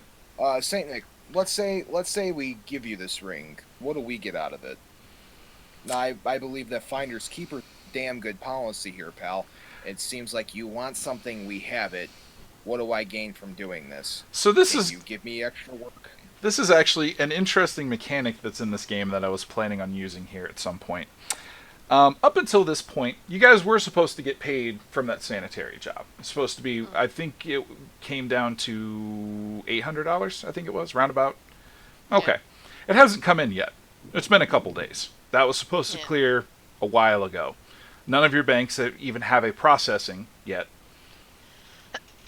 So you have the possibility of $800 coming in with bills to pay. And you get to keep the ring. Or the gentleman pulls a old school billfold out of his suit jacket. I don't know if anybody has seen a billfold before. It is essentially like a long envelope style wallet.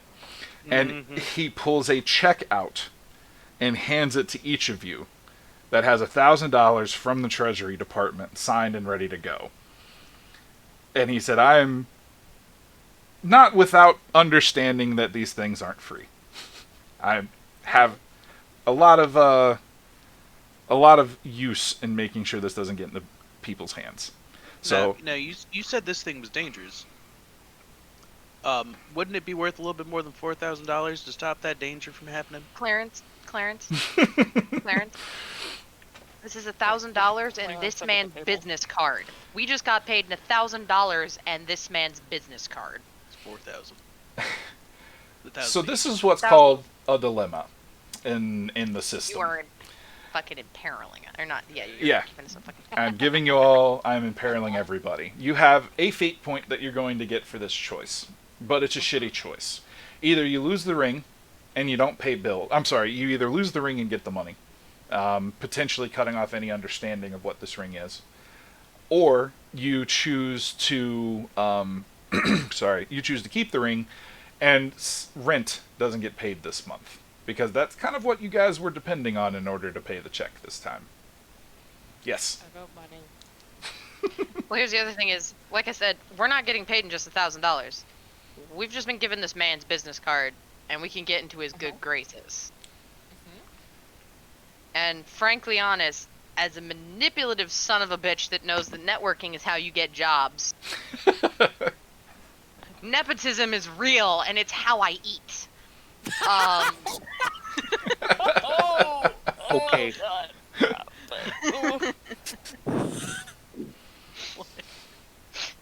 So this, I'm going to count this as a group in peril. So you guys come to a consensus of how you want to go about this. So just to clarify out of character, that's $1,000 to each of us, correct? Correct. Yep. It's in each of your pockets. This is not 1,000 to split between you, as the contract itself would have been through iHunt. I lean over to Ginny and it's like, hey, we can get more out of this. Or we don't push this and we get as much reputation out of this guy as we can. And maybe he sends us more jobs and more checks. Who says It's all this about guy's bargaining. actually going to call us back? Look, when I was Who selling says Look, I this just is had- real number? Hold I on. could when call I was this phone selling number right now. cows, okay? When I was selling cows, This I phone was number younger. could this phone number could go right to a disconnected number. Well, that's why we We're get selling cows. graces. Right? It's a And cash the other business. thing is, Hey, Sarge. Hold on, time out. There's a lot of people talking at once. Yep. Who's got? Do you guys want to finish your statement first in character? I was gonna say, something tells me if we have needed this guy, I don't think we have to call him if he's interested. And Clarence, what was your point? I was just saying that when I sell cows, you try to like get a little bit more for that cow, just a little bit. Doesn't have to be a lot, just bargain up. That makes them feel better about you as well. They think you're more, more smart, more intelligent. Just a little bit. Okay, that's a good point. Bob, what are you thinking? The occultist in me wants to know more. You said there's a spirit trapped inside this ring. Correct. Jack has a spell.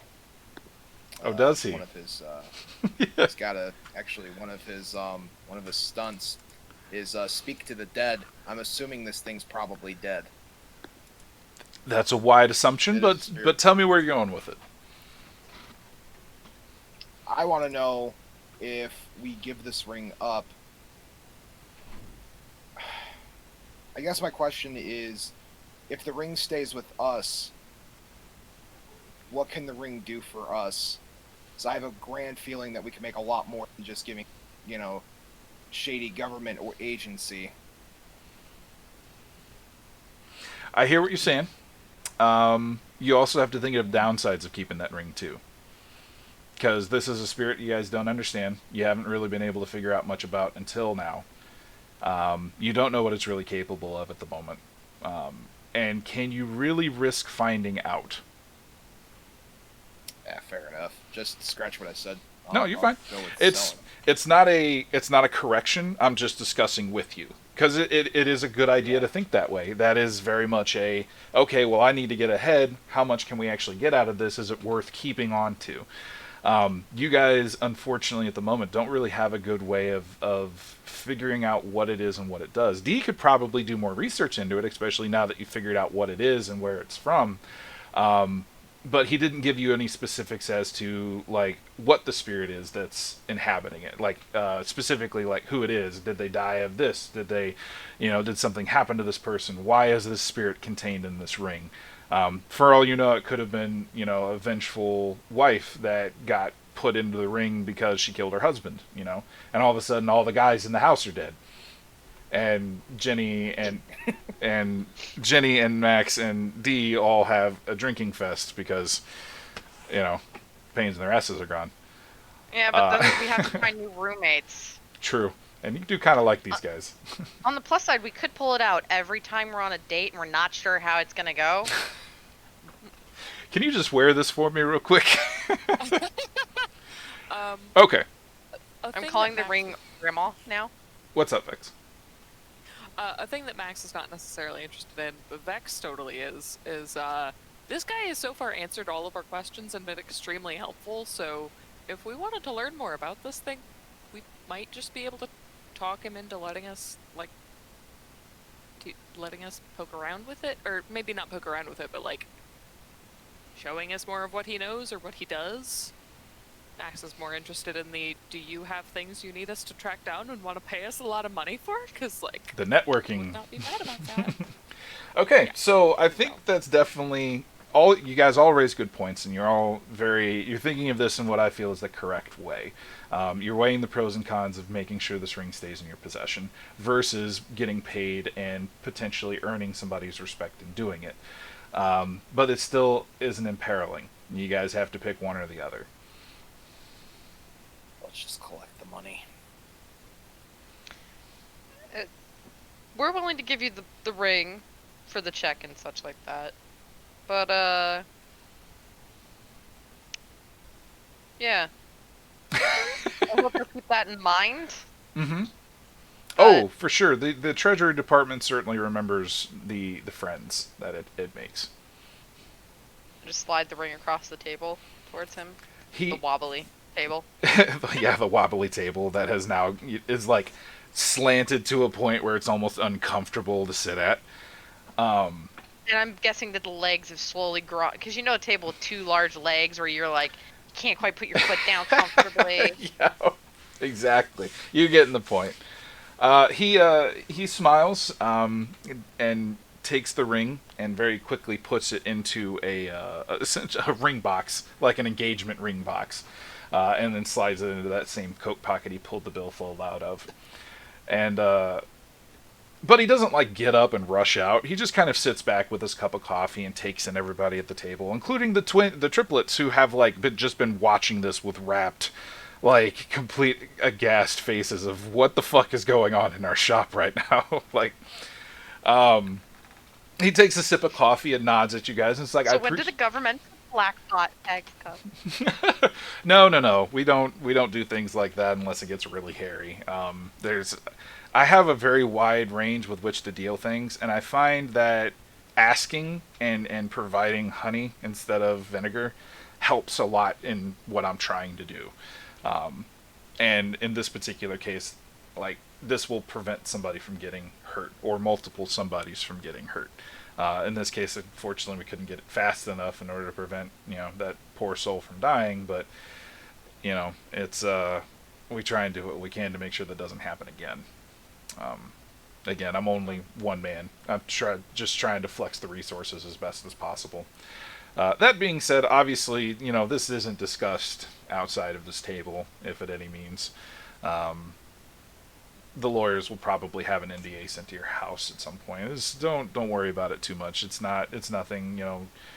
Threats of treason, $500,000 bail, shit like that. But again, you all seem fairly trustworthy, so I don't think you're gonna break any of those terms. That being said, I will most likely be in contact with you in the future, depending on what I feel your talents might be best suited for. Handled yourself really well with that fat bird from what I have gathered.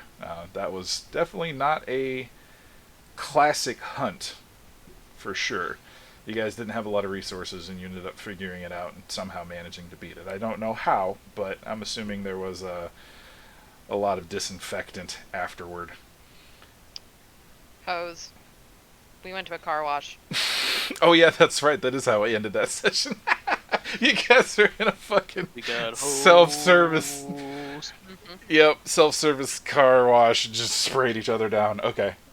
Well, if you want notes about that hunt, I think we're more than happy to hand those over for your own research. I think we kind of pieced together how it happened, but I appreciate the eagerness. We'll be in touch. Don't worry. There's definitely more than this floating around in the city of Las Vegas, and the IRS does more than just tally up gamblers' losses here.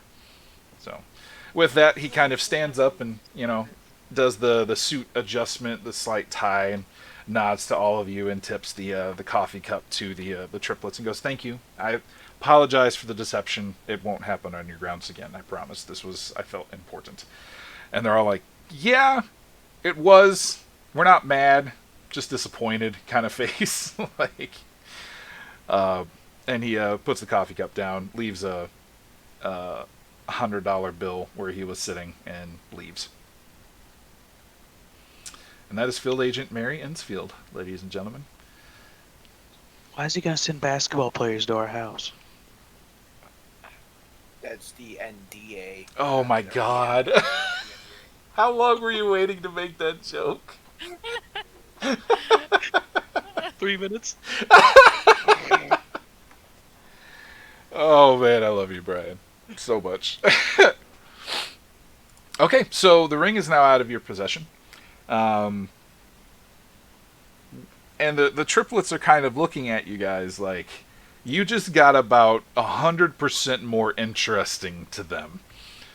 I take a piece of paper, because you always want to have note cards or something on you. and I write down my Instagram link, which is and my iHunt name, and slide it to them. Okay. They all three look at you as the one picks it up and with a wry smile goes, "You read our mind." I offer them a Cheez-It. No, we're on a diet. 3 Cheez-Its?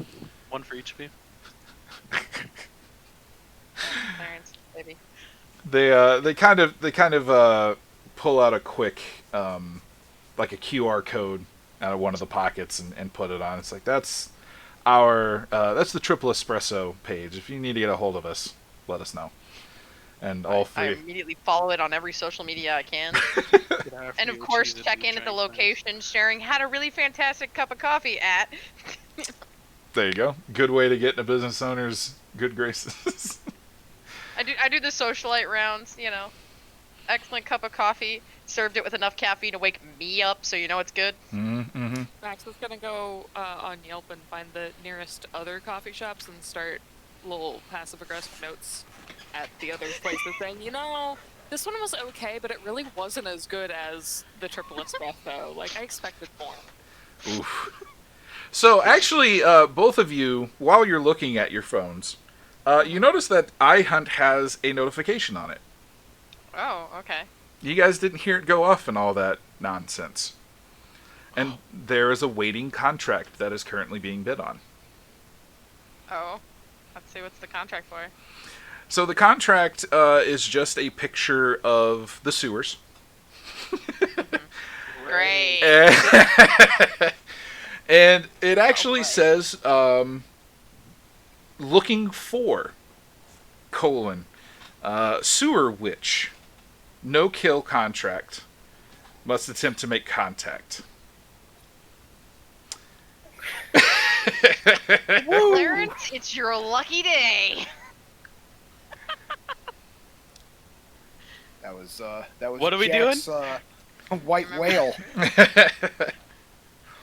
The You one. guys remember that witch in the sewers?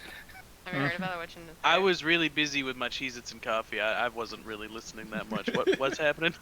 I show him the link. Or the notification. Should we bid on it, guys? Look, I've been wanting to go after this witch in the sewers since we found out about the witch in the sewers. I'm all about it. It's not like too many people are going to try to outbid us on any work in the sewers. Like, this is the first time I've barely been outbid. So we might want to bid on this. Surprisingly, there's already 3 bids on the contract. Really? Yep. It was 600, now it's down to 500. Well, we did Well, all kinda just like get sewer. $1,000. We can afford to do this for pretty cheap. Okay. We also want to make sure that we don't interact with the homeless community again. They might not like Holy crap. They seem to love me. Sorry, I just had thunder blow directly into this basement. Holy shit. I heard that. I thought you were blowing in your mic. Yeah. No, that was Your thunder. mic picked that up. Holy shit. I mean, honestly though, like, we got $1,000. That's enough to cover rent. We might want to get utilities covered. His job might not be too bad. Our water bill went up a little bit after that sewer thing. I would like to formally apologize for the number of showers I took at that job. Alright, so you guys want to bid on it? What do you think, guys? Sure. Yeah. Okay. Sure. So the you guys bid on it. You get outbid, bid on it again. It does drop down to $450 before it does get awarded to you.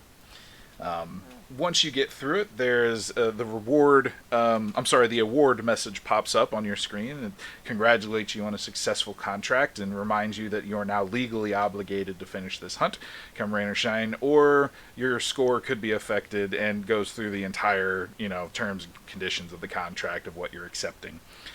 You do have, I believe, 24 hours, or it's 10 minutes. Oh, 10 minutes, that's it. You have 10 minutes to essentially change your mind if this was an accidental agreement, what is known as butt hunting as opposed to butt dialing.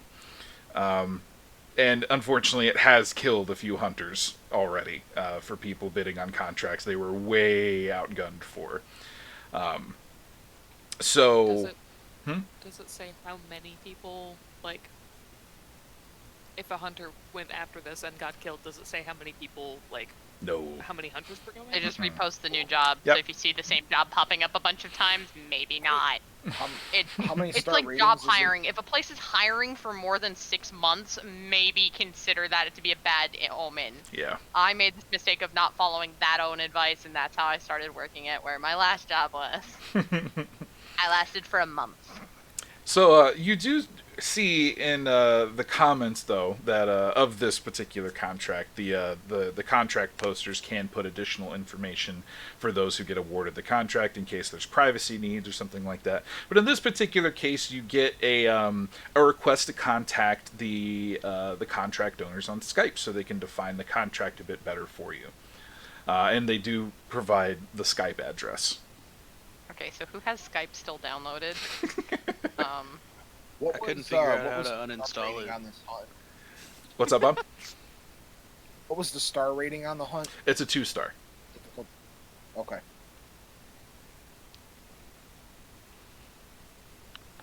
Should be pretty easy for you four. Especially Yeah, since it's a Skype. no-kill contract. It's with contact. It'll be fine. We still have our gators, so that's good. Yeah, gator waders. The waders. Uh, Like the boots that you go Oh, through the okay. mud in. Alright, so what you guys Uh, doing? You have successfully gotten the contract? I'm sorry, Bob, I keep interrupting. Go ahead. no, I was gonna say, Jack probably has Skype on his phone. Anything he can do to find a quick job or a quick bachelor party, any way he possibly can go before. Skype, Discord, Snapchat, Instagram, probably a TikTok, Dub Smash. I mean, he does have a small Live following. journal, Zanga. He does have a Right. small following on TikTok under the hashtag Real Magic. But people keep yelling at him because it's not real magic. Because Yeah, he obviously they did know it. Throw fireballs. It's just flame paper, you know it. Or flash Hey, paper. which That's side what. of TikTok is Flash paper, pocket sand. Yep. Shanana. Okay. So anyway, Are you guys gonna reach I'll out? dial up. Yes. I'll dial up the Skype call. Boo boo boo. Boo boo. Something Imagine like we're all in that. the car, like, crowding around the phone. It's So funny because Jack's in the back of the car. Yeah, he has to reach his hand past everybody. I would hope that you guys have pulled over in order to make this call, or at the very least stayed at the Triple Espresso. You assume that I care enough about a call to pull over. That's I'm I driving. true. thought we were still in the diner taking the call. Yeah, I was so did joking. I. Oh, okay. All right.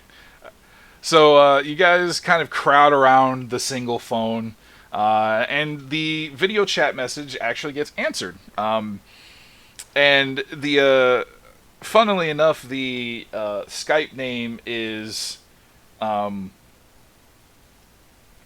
Crone Mother and the Holy Ghost. Yeah, and as it pops up, you actually see a trio of women in front of the camera doing the very boomer like. Is it on? Yes, I- it's on. Can you? That's Can you because- oh no, you gotta, Yep. Mary, you gotta tilt it. Oh, Yeah, okay, you yeah. get down. Good. There you go. So you have You have a boomer, essentially a white boomer lady. You have a young, very very dark skinned black woman. She's very young, and you also have a like a middle aged Native American woman who are sitting in front of you. I am going to. Hopefully, this will show up for you guys. It will not because it's not in your journals. There we go. So you see a few women pop up in there doing the trying to adjust the Skype message, only to finally settle. And they have massive smiles on their faces. They're very warm, very motherly, very inviting. It seems like you can hear the screams of children playing in the background, and Playing. and it sounds like they're in like a living room or a dining room of some sort in a very kind of nondescript house. And they go, Oh, are these the contract winners? Yes, yes. Hold on. Wendy, yes, that's the those are the contract winners. And the young black woman takes kind of shuffles the laptop in her direction and goes, "I am so sorry. This is the first time Wendy's had to use this laptop in forever. So apologize for that. Congratulations on the contract, though. We definitely want to connect with you guys real quick and make sure that everybody's on the same page before this gets undertaken, especially since this is a hunting application. We're kind of at our rope's end, though.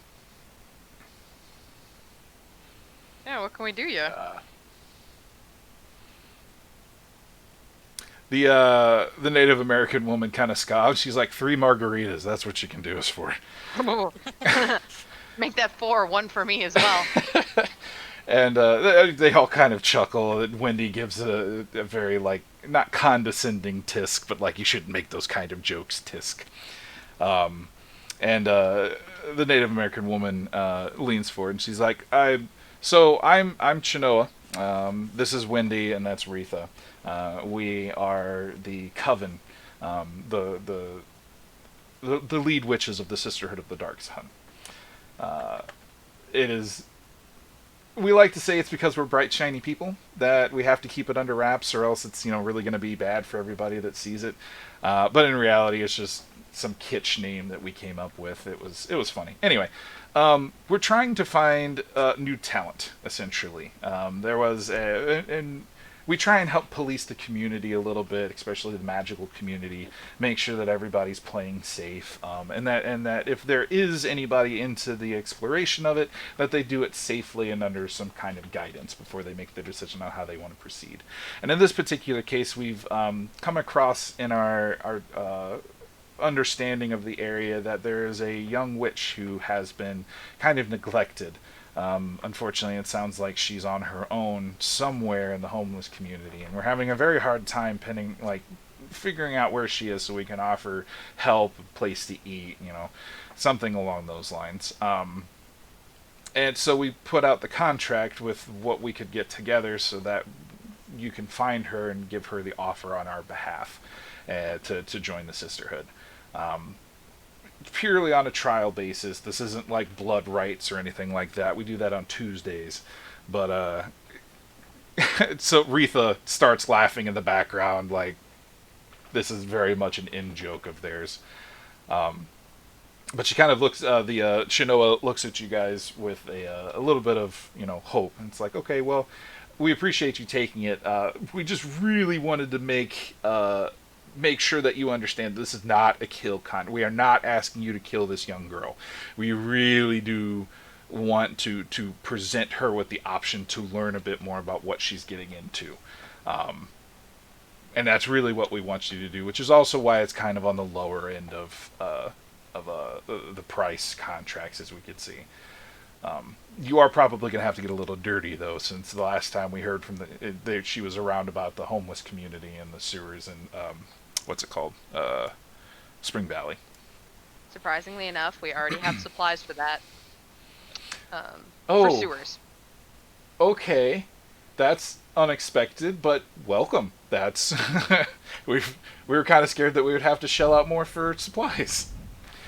This is shocking to you guys. This is shocking to you guys as hunters because nobody fucking provides supplies. Nobody. Yeah, normally you have to buy it from your own money, like before you get paid. Like, wow, that's really nice. That's very generous of you guys. Not normal for buyers. I won't turn down that kind of kindness, though. Please, we're all about kindness. This is a rough world as it is, so we got to make sure everybody's got a little bit extra to get by. Do you guys have any like pamphlets or anything so we can give her the information to like mull over? Actually, this time Wendy is the one that starts laughing, the older white woman, and she's like, pamphlets? That's a great idea, Rita. We need to do that. Hey, if the Jehovah's Witness can get away with it. Wendy just looks. Can you imagine us going door to door and hi, would you like to join the Sisterhood today? It just starts dying laughing. Talking about a Lord and Savior witchcraft. Hey, Sarge. Yes. meta versus non-meta and questioning of your world building versus Facebook, how much do we know about the legality of witches, witch covens, and groups? Like, are they registered through the city? Is it like the base core rule book where it's, you know? So as far as I can tell, from reading the book, and Olivia is in chat right now, actually, the writer, so she can correct me if I'm wrong. But it seems like it's more of a not a closely kept secret, but magic is not really well known. The reason that iHunt exists is to help that kind of niche area. But if a werewolf like started going crazy in the middle of Times Square, it'd probably be reported as a traffic accident involving a dog. Oh, I'm sorry, Philomena. My apologies. Thank you for joining, by the way. Appreciate it. No. Um, Hostage but delicious. I want it'd hostage. probably be a traffic accident with a very large dog, as opposed to, oh yeah, there's a werewolf in Times Square, you know. But there are some people that know. There are small magical communities. There's probably Facebook groups. Like, you can kind of tell these women have a Facebook group, just as one of those feelings. I was meaning more so like in the base iHunt book, and I can be corrected if I'm wrong. I think there was mention in the sorcerer section of it actually being illegal for witches to gather in a coven, while it is perfectly legal for sorcerers. So I was implying like, Got it. would we know if this is something that's like below the table and we should be very cautious about what we talk to this about, versus is this something where like That's okay, that's not actually. universal. Would any of you have any experience with the almost bureaucratic side of magic? Essentially, like how the city would Absolutely. zone it. So, yep, Jack definitely would. What about you guys? No clue. But and they responded back with that it is Yep, I see it. I got it Awesome. up directly next to our chat. I have it on my phone, so I can occasionally look at the chat to be nosy. Got it. Okay. Yeah, I do see it's up to your city, so this is definitely a good world building question for sure. And we Henceforth, can- why I'm asking it more out of character than in character, because I don't think Jenny would know, but it's something that I wanted to know if we would be able to ask the question in regards to for anyone Right. in the group. I think. I think with Las Vegas, considering even in Las Vegas, prostitution is legal as long as they pay their taxes. I think covens would probably be the same way. It'd probably be like a really antiquated side note that not a lot of people reference, but essentially like you have to pay like a membership fee to the state or something along those lines to be a officially recognized entity as a coven. Past that, though, probably you're not really sure if this particular coven has been covered by the state.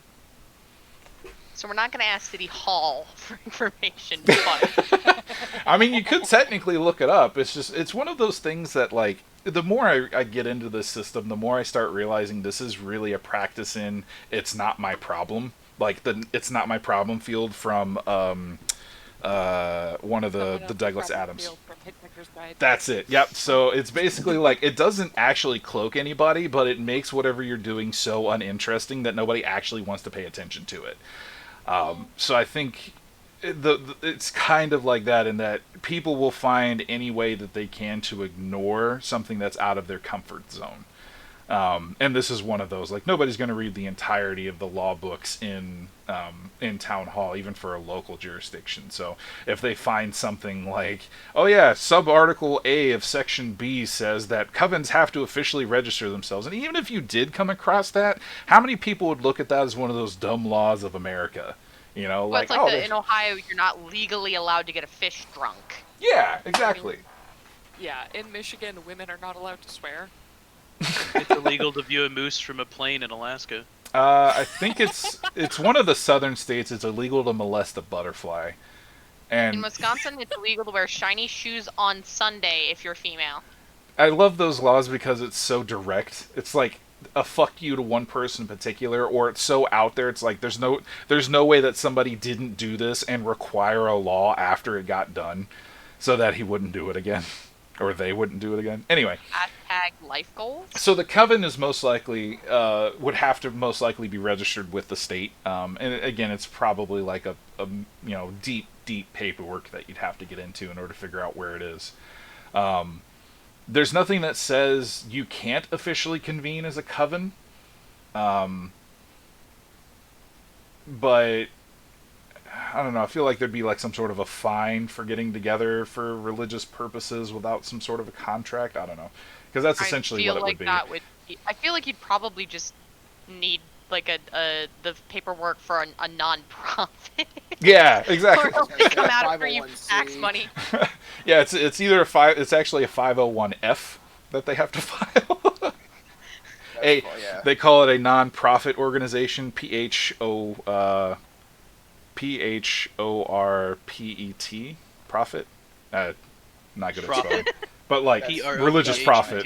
Non-profit. That's pretty funny. 501F.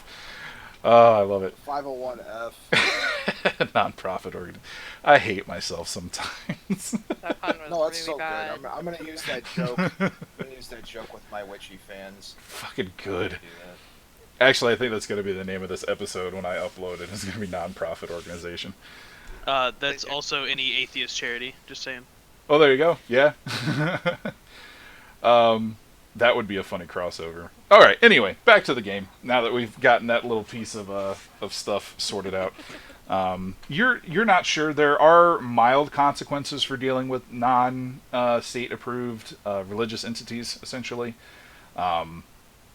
So this will most likely be a bit more under the table, but you're not exactly killing anybody.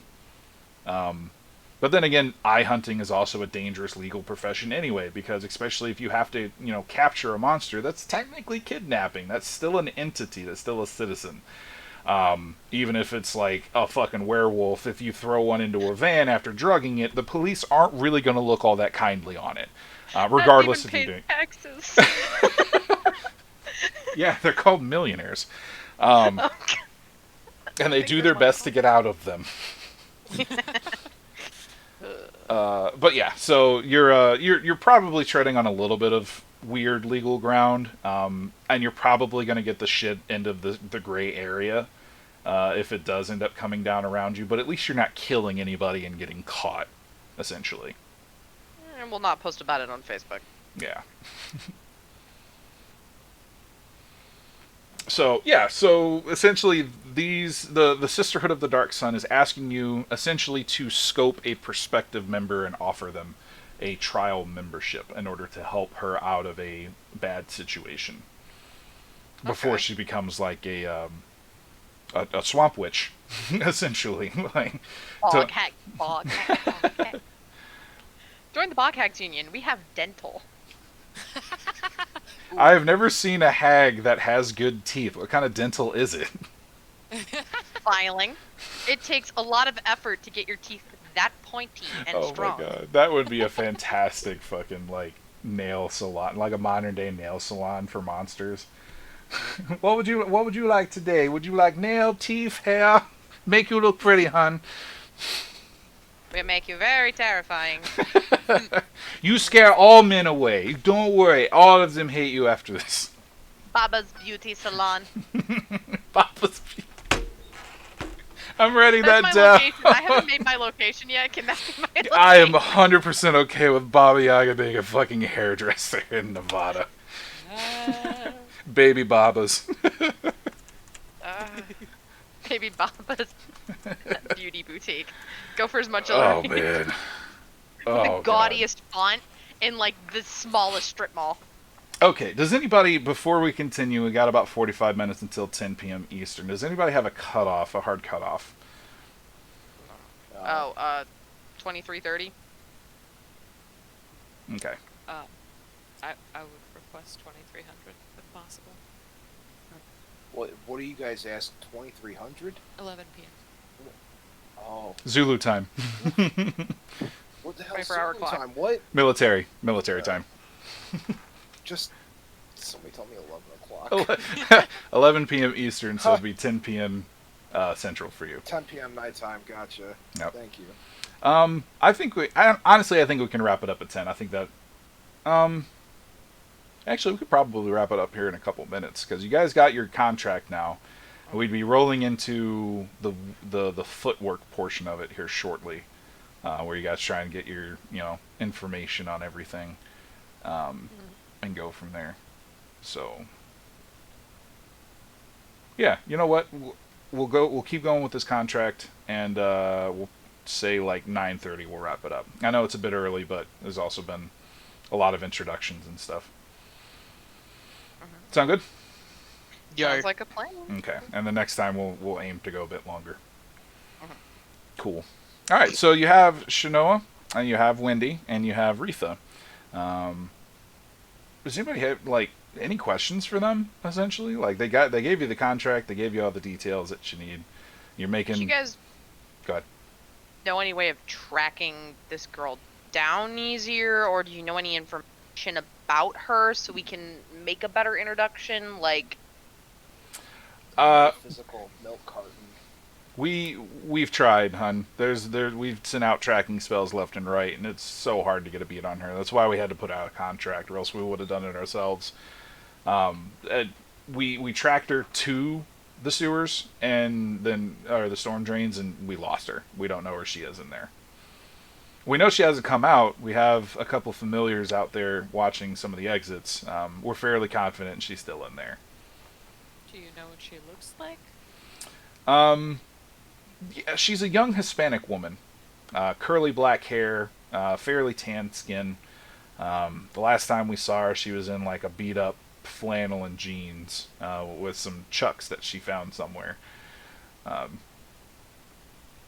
But beyond that, we don't have a name for her. Okay.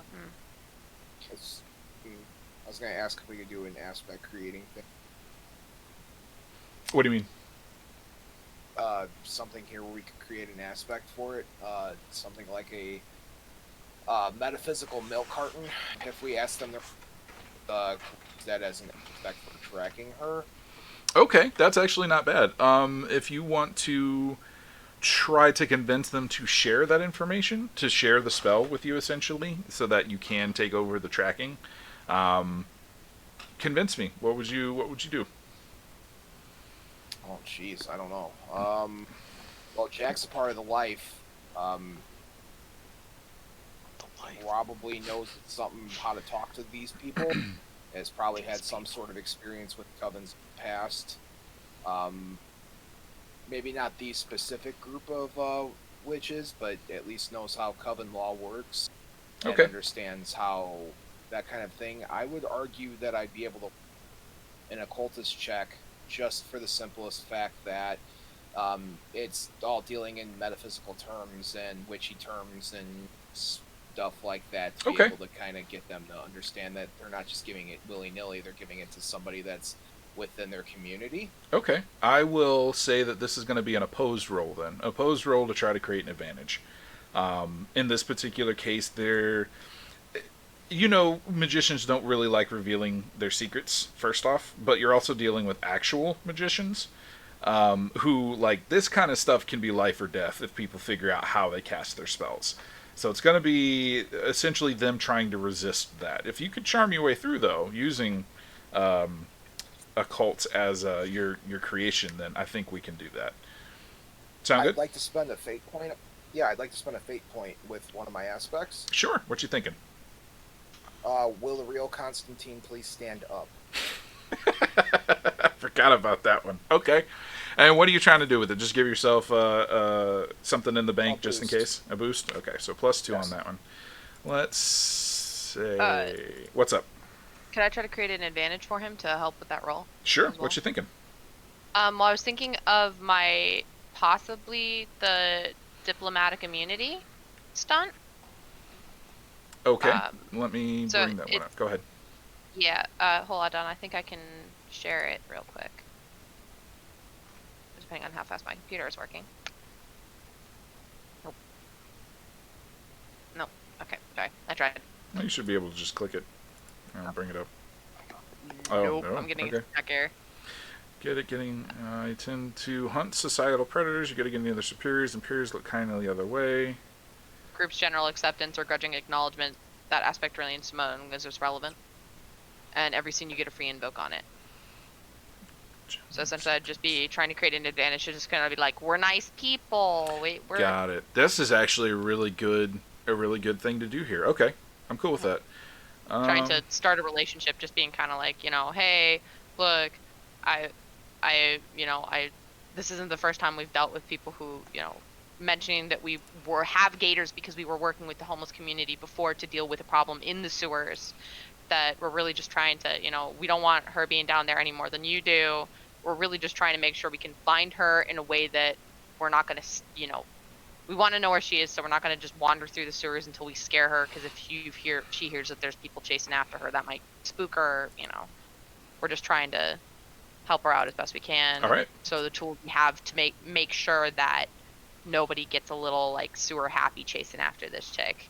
All right. The sooner we find her, the less time she has to spend in there. So what I'm seeing is that this applies to your roles, but I will allow you to spend a fate point to apply it to Yeah.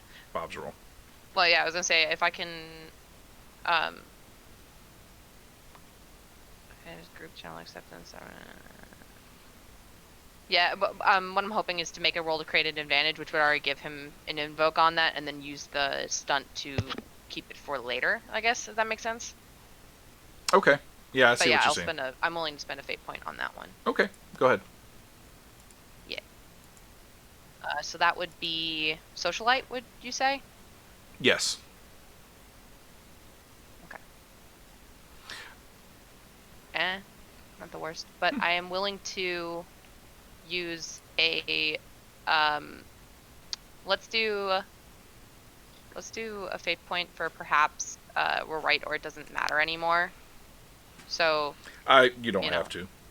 Okay. You don't have to. Oh.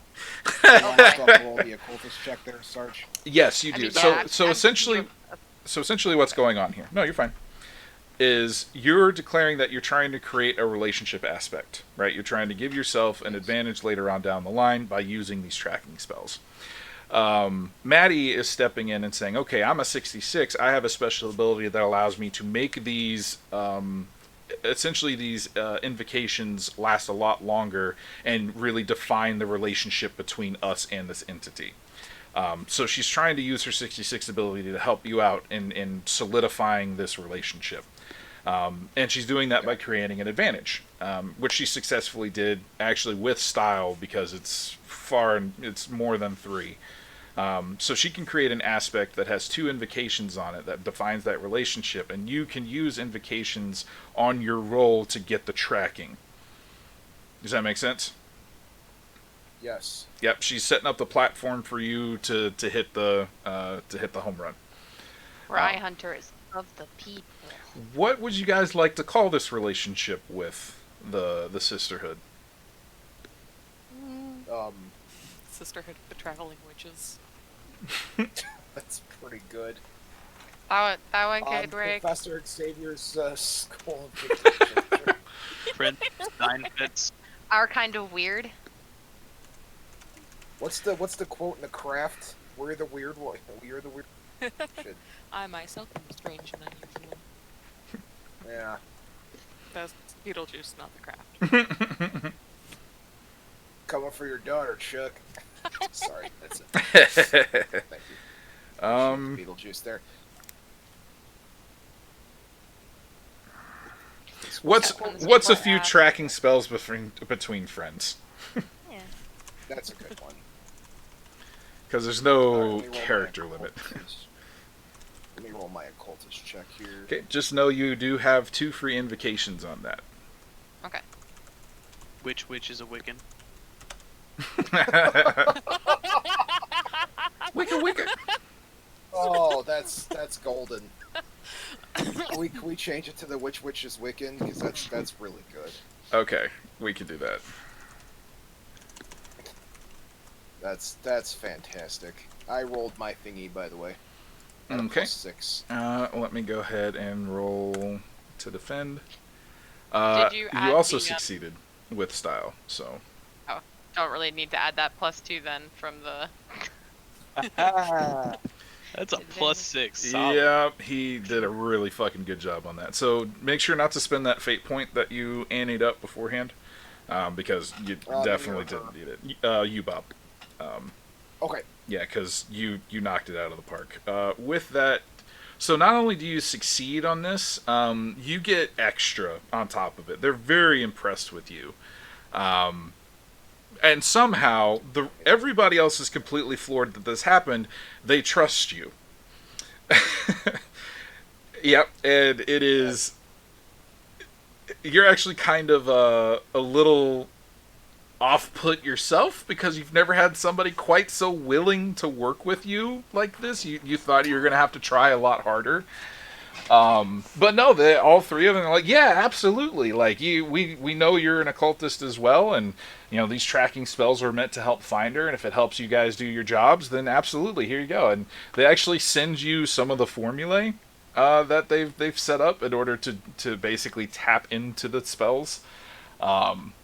They can't allow you to change them, but you being able to use your notebook and sketchbook in order to get some glyphs and basically tap into what they've done is pretty much on the table.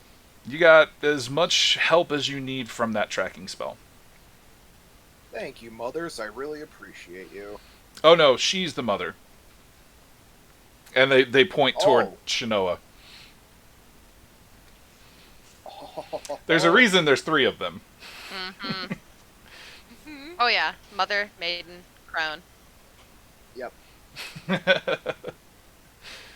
So they all smile bright, and they're all very, like, you can tell they're very excited to be doing this with you right now. And they're like, they're two of them are kind of chatting back and forth real quick about trying to set up like structure already for being able to teach her and stuff like that. And then Wendy kind of takes the laptop aside, and she's like, "We really appreciate you guys taking on this job, especially for not a lot. Once you guys manage to get contact with her, send her to this address," and they post an address in Skype. Or if you want to bring her there, that's totally fine too.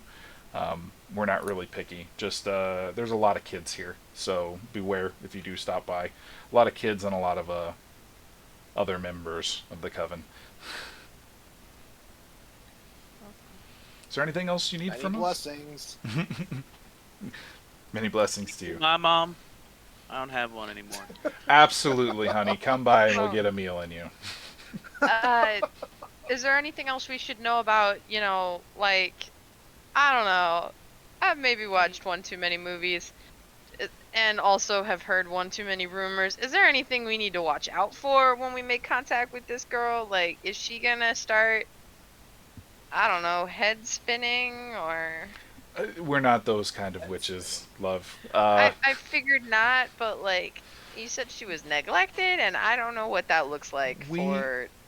She's in a dangerous situation in that nobody's able to teach her about her own powers. Okay. There's a lot of training that goes into being able to harness and contain your magical energy in the first place. And those who do have the talent for it, or the gift, as some of us call it, it is rougher on them if they don't have the guidance, because it's all just kind of let out like a fire hose at the same time. And there's just, without a knowledge of how to work the hose nozzle, it's difficult to reel it in. We don't know what stage of her development she's at. We've just heard rumors that this is the case, heard rumors of some of the things she's been able to do, and it seems like she's very scared. So I don't know if somebody's after her. I don't know if things are being chased. I don't know if she's attracting monsters to her because of how much magic she's letting out. Like, we literally have no idea what's going on. So that's why we're trying to give the what's the word? The offering. That's the word. Incentive. Thank you. Mother, before we go, you said you had familiars in the field already. Will they be aware that we're on their way? Because I really don't feel like fighting. Yes, they're connected to the tracking spell. Okay. What sort of things might she be attracting if she were to attract something? Because I don't want to go in unprepared if she needs defense, but I also don't want to show up looking like we're walking down there to, survive the apocalypse and spook her worse. I really don't want to look like we're going to a prepper convention in the sewers. I think the fact that she's in the sewers is probably the safest place she could be, because the amount of manufactured concrete is blocking a lot of the magical release. but those that are more sensitive to it than other creatures might be there. And again, there's a multitude of different things that could be there, and unfortunately, listing them all off isn't going to help you much. Just go in with a good preparation. I wouldn't go in looking like Van Helsing, but taking a pistol with you might not be the worst idea. Got it. Got it. Yeah. Do we still have the Drano squirt gun? Oh yeah, 100%. You probably mounted one on your wall as a trophy.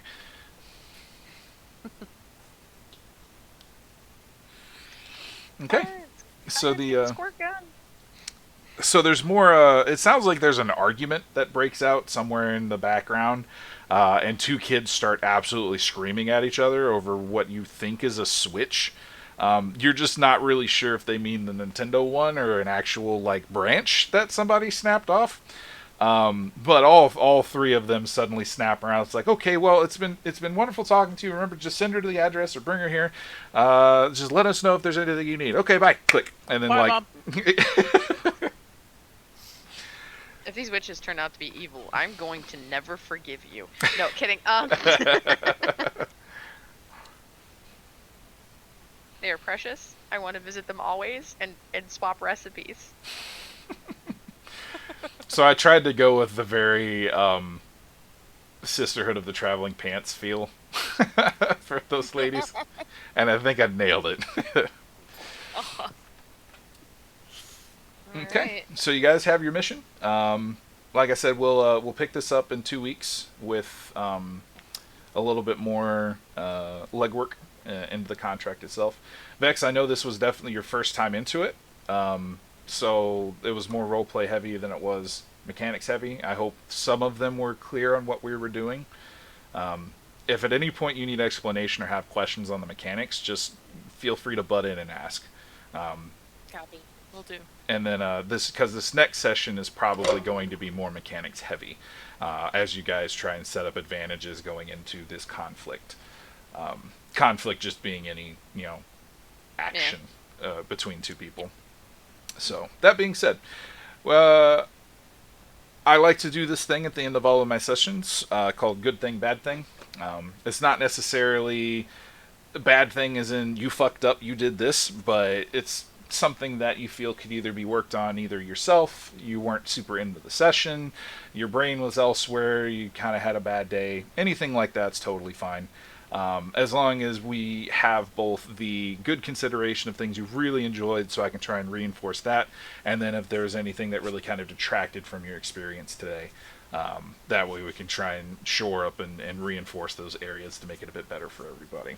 So we're going to pop back into the splash screen and go in order from there. And I think Maddie's the one on top there. Oh Yeet. no. Yay. Yes. So Maddie, So good. good thing, bad thing. Good thing. I love character interaction and I like the NPCs and stuff like that. So I do like that we were able to go through that and that we were able to, have choices, and we got to use imperiling, which is a mechanic that we haven't encountered before, which is fun. Bad thing, and this might just be my anxiety brain, but I definitely want to work more to make sure that I'm not hogging talk time on certain things. I really want to hear more from Max, and I want to hear more from Clarence, and I don't want to feel like I'm squishing on top of anybody else's ability to talk and stuff like that, and finding better ways of being like, I don't think I would know this, but do I know, like, the skirting the meta line of, like, this in the book versus what's in the world building and the story and the, trying to figure out non-meta ways of asking if I can ask a question or roll for something it's always really hard to play that game. Okay, I can respond to the second part of your question. Just ask. Honestly, there's a lot of this that is, since it's a different city entirely than the one covered in the book, it's going to be a lot different. They obviously, just like the fucking Wiccan HOA, right? It's something that we hadn't encountered before, and we did need an answer to it in order to progress forward. Your character needed to know if this was going to be slightly legal or slightly illegal. So it was a good question, and even though we kind of went on a little bit of a tangent, it was very good in world building. It brought everybody with a little bit more understanding, and I don't mind answering those kinds of questions. I think they're the best kinds of questions, honestly, because it makes everybody think. It gets everybody involved. I don't think there were many people around here that didn't have a say in what happened with that. Or at least gave something to that conversation. So it's, to me, that's a win. Everybody was talking. It was a good question. So don't feel like you can't interrupt and ask something in order to expand kind of the meta knowledge of the game. Because you're players, you have to take those things in consideration. As long as you're not using them as an excuse to perform actions, which I don't think any of you are going to. You're all pretty good meta players so far as separating what your character knows and what you know as a player. So The most dangerous thing you can do in a game is saying that I know everything my character knows and my character knows everything I know. exactly. It's a dangerous game with somebody who spends too much time on the internet. Bob, good thing, bad thing. My good thing is, I think Max is going to fit very well. And excited to have, because I like making friends. That makes me pretty excited. I think it fits the party a lot, and I think they bring a different dynamic than we had. I'm not saying there was anything wrong with the last dynamic. I think this dynamic's a bit more, I'll say, interesting, but I don't know if you follow me. It's different. No, I get what you're saying. It's interesting having Vex here playing Max. Yes, I appreciate having a character. So it'll be a good interaction. Whether it's good or bad interaction it ends up with, I think Jack and Max will have some fun interaction. I'm looking. No, I'm really excited about the group dynamic, and like a plot point that I was really excited about last time's like gonna happen. So I'm jazzed about it. The bad thing. Mm-hmm. Oh, go on. No, please, by all means, go ahead.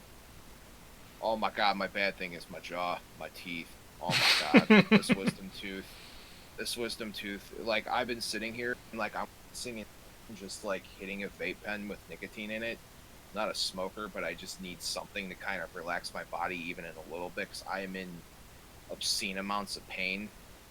That it has to wait till next Thursday. Oh man. And I hope, Christ, they could remove it without me going under local anesthetic, because they have to use like local, like regular, Right. call it numbing stuff. Yeah, the and injections. I hope they could do that.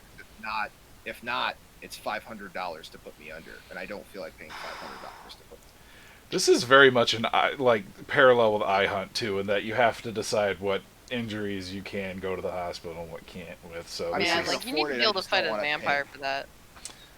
Yeah, so that's if you guys see me like wincing in pain, oh my god, yeah, that's where I'm at even right now as I speak. Philomena says in chat, "Good luck for Thank your you, pain." appreciate that. Okay, well, hopefully, if you need anything from me, or if you just need somebody to talk to, feel free to give me a holler. You got my number. Absolutely. Vex, good thing, bad thing. Hi. Yeah, my good thing. I absolutely loved all of the interaction with the triplet espresso people, and also with Mary Linsfield. I thought they were both real fun characters that seems like there's some groundwork for potentially coming back to them, and I'm always really excited about recurring NPCs. Mm-hmm. I love NPCs so much. I've started collecting them in some of my games. Yeah, and my bad thing is just less bad and more like, I knew this was going to happen.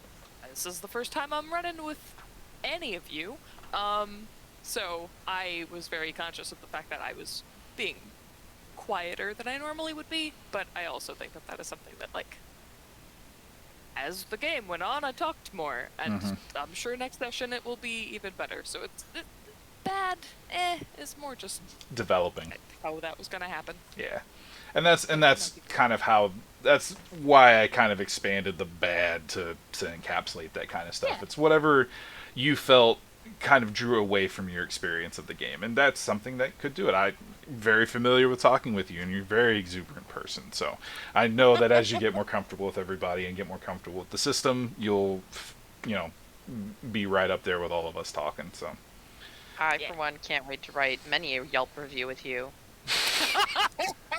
Yes. fantastic. Just like me doing all like the, oh my god, they're so great, while you're on the other hand being like, these people suck. Like, we are the comedy and the tragedy masks. We are the duality. Oh my of god, yes. Jesus. Oh, I didn't even think about that. Yeah. That's I love that we fantastic. both have like performing adjacent backgrounds for our characters. Mhm. That's- Well, I'm back of stage, so, and then I think you said Ren Fair, so I'm guessing semi-front Yeah. of stage. yeah, performing at Run Fairs. So further duality of man, we shall be Yep. foiled. Yep. That's I fantastic. friendship this so much. Let the bro TP commence. That being said, Yes. with your good thing, they are definitely going to be recurring NPCs, hands down. These are all characters. I'm planning a wider plot. This is it's going to start with the iHunt app, and it's going to turn into various other things as time goes on. It totally depends on what choices you guys make, how you want to move forward with the characters. I can tell you right now that there are factions in play that are trying to do things. I converted a system called Stars Without Number. It's a hardcore sci-fi game, very, very brutal, but it is free online. And they have one of the best faction creation and tracking systems I have ever encountered in a game. Just, it is fantastic.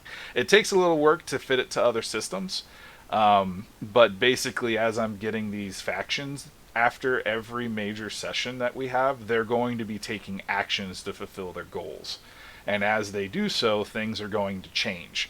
So it's not only are you guys the actual characters, they're also characters. They're doing the things that they're trying to do. So even for me, like, I can plan some things, but there's going to be other situations where it's like, oh, well, this faction attacked that other faction. Oh shit, what's that going to take the guise of? How is this going to affect your guys' world? And that's where some things are going to come from. As everybody tries to one-up each other and fulfill what they're trying to do.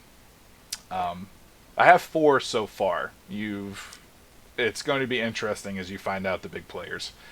But yeah, no, NPCs are always a good thing. We have the... Oh man, we didn't have this on stream, but the artist gentleman that we had, I forget what his name was. Him. Oh my god. Amadeus? I think it was Amadeus. Something like Yes. that. But he was a one-name artist that was essentially the quintessential shock artist that changed his entire personality from week to week for an artistic statement. Everything he does is an artistic statement. So, like, I think when you Yeah, guys it went was, to go see him, you sat on wooden pallets in a slaughterhouse that he had turned his loft into. There was just a water pump for his sink, and he was sitting cross-legged and examining Clarence, I should say. And basically, like, you would make a good sculpture kind of thing, like purely aesthetic, not sexual in the slightest, but it was definitely making Clarence uncomfortable. The amount of scrutiny he was under. Clarence doesn't believe that wasn't sexual. But I can see it, honestly, but Nah, man, like, he will be what was coming it back for for sure. Fecal Matter. He was based off of the artistic group Fecal Matter. That was it. Yes. Because Yep. I was like, it was one of the experts I got to call in. I was like, Yep. Fecal Matter. Yep. I kind of just fucking ran with it, and I can't wait to bring him back.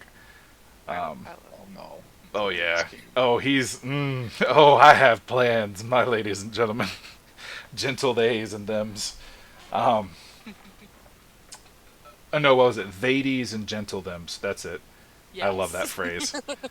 Okay, that being said, Brian, good thing, bad thing. let's see.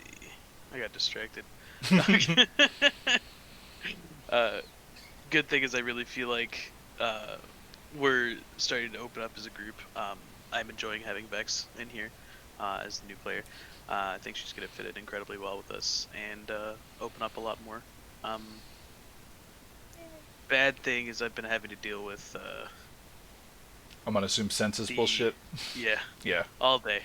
all Oh day. And man. even while we've been going, I've been getting messages from my supervisor and making sure that I have the test, which I don't. And they've told me I wasn't until tomorrow, but my supervisor seems to believe that I'm going to get it any second now Yep. and be able to take the test.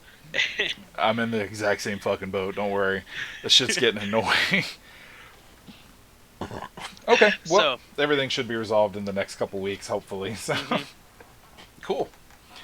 All right. Well, my good thing, bad thing. I had an absolute blast coming back to this. I know we had taken about a month off since our last session, and I know a lot of stuff has happened in the background with everybody, including myself. That has been fairly stressful. So the fact that we got to sit down again with such an awesome table, have a good time. There didn't seem like there was any kind of friction, which is awesome to behold. I'm really impressed with this table composition. I'm really impressed with all of you. You guys are really bringing your A game to the table. Even if you're not familiar with the system, it's really refreshing to see people jumping in really hard and trying. You guys, I don't think there was any particular point where you weren't trying to be involved. I know Clarence specifically, sometimes his skills don't quite line up, but you're always involved. You're talking, like you're quipping and trying to be a part of the scene. Vex, you dealt right in too. You were, asking questions and seeing if you could roll things. Even if you didn't quite grasp the mechanics, you were still asking and trying to figure it out, to figure out how you were applicable. Maddie, you're always on top of your game. I love how excited you are to try new concepts and push new boundaries with what you're doing. And Bob, it's refreshing to see somebody who says they're new take to it so easily. You are definitely, streamer doesn't have a sub button. Fuck off, Robert. um, but to see somebody who is so new at this, at table topping, as you said, or even just the system, you're taking to it really well, and it's awesome to see. Um, I think that this is going to be a great table, and I cannot wait to see how you guys develop. My downside is I feel like there was a bit too much exposition. This has always been a problem of mine, though, is that I end up talking too much to present information to you guys because I'm so excited to give you the information. It's hard to reel back sometimes and let you guys discover it. So it is something I'm going to be working on, especially as we get through introductions with characters. There's uh, a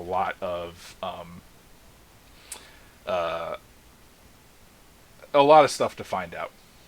I've planned a lot of things. There's a lot of secrets hidden around, and there's going to be more than enough to go around. So I'm not too worried about it.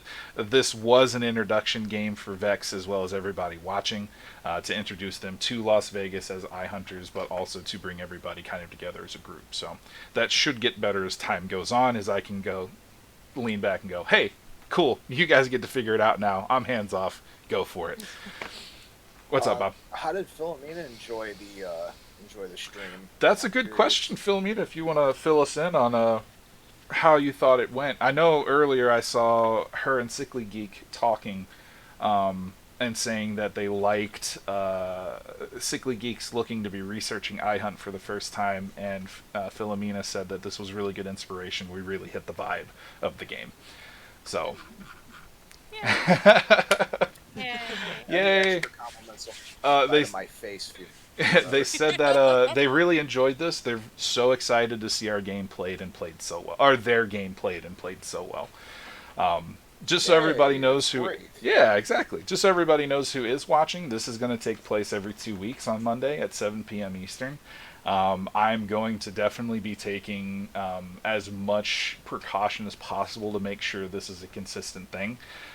Because in the initial phases of this group, there were a lot of breaks, there were a lot of spaces as we tried to figure out what was going on. Philomena says to take a bow, everybody, even though we can't see everybody. I can see them, they are bowing. We also should have webcams next time too, as I get OBS set up a bit better, so you should be able to see all of our reactions as we're interacting with each other. We all look pretty much as we sound, so there should be no surprises. That's what you say. I, for one, think that most people do not expect me to have the third eye and the several Cthulhian tentacles. Oh yeah, we should warn them I was about gonna say that. most people didn't think a sentient sack of potatoes can actually stew. Y'all seen Pulp Fiction? I need notifications for cheering and follows. Oh my god, I would love to set that up, Robert, but like that's so much work for a streamer. I appreciate it though. That and it's distracting. Getting sub Distracting as notifications. hell. Oh my god. Can you imagine Yeah. trying to describe Well, something all of a okay, sudden? okay, but hear me out. You hear got me out. subscriptions. $50 donation to compel from the audience. Ooh, oh man. That'd be great. No, I mean yes, but Yes. also no, I don't know if you want to give that power to them. I don't think so. Nope. Especially not 'cause, No, like, I'm all about it. Fuck with My Fuck with. listen. Yes, that'd be dude, great. no, man, I'm trying to Fuck get yes, the people from the 2000. iHunt from the TikTok tag. We've got the server set up and we're starting to get the moderator stuff in place. The last thing I want to do is deal with those Oh, fucking chaos man. screens. Oh, TikTokers invading Twitch in order to make us compel everybody to do They things. will do Oh that. my Don't god. underestimate them. So, Oh, okay, man, well, that could be put to sleep for my surgery. It Fuck. sounds nice. This compel got us $1,000 each, so like, that's true. Actually, this was an imperiling, so a little bit of difference. Compel, Yep. yeah. Being imperiled was actually something that I really enjoyed reading about because you guys can also imperil.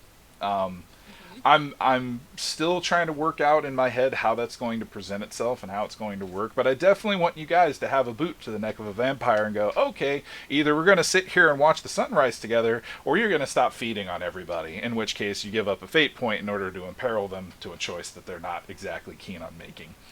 I like sunrises. Romantic sunrise with ashes. Okay, so same time, same place. 2 weeks from now, we will continue our looking into the sewer hag, the sewer witch, and we'll go from there. Any questions? Any comments for anybody in the chat or from chat?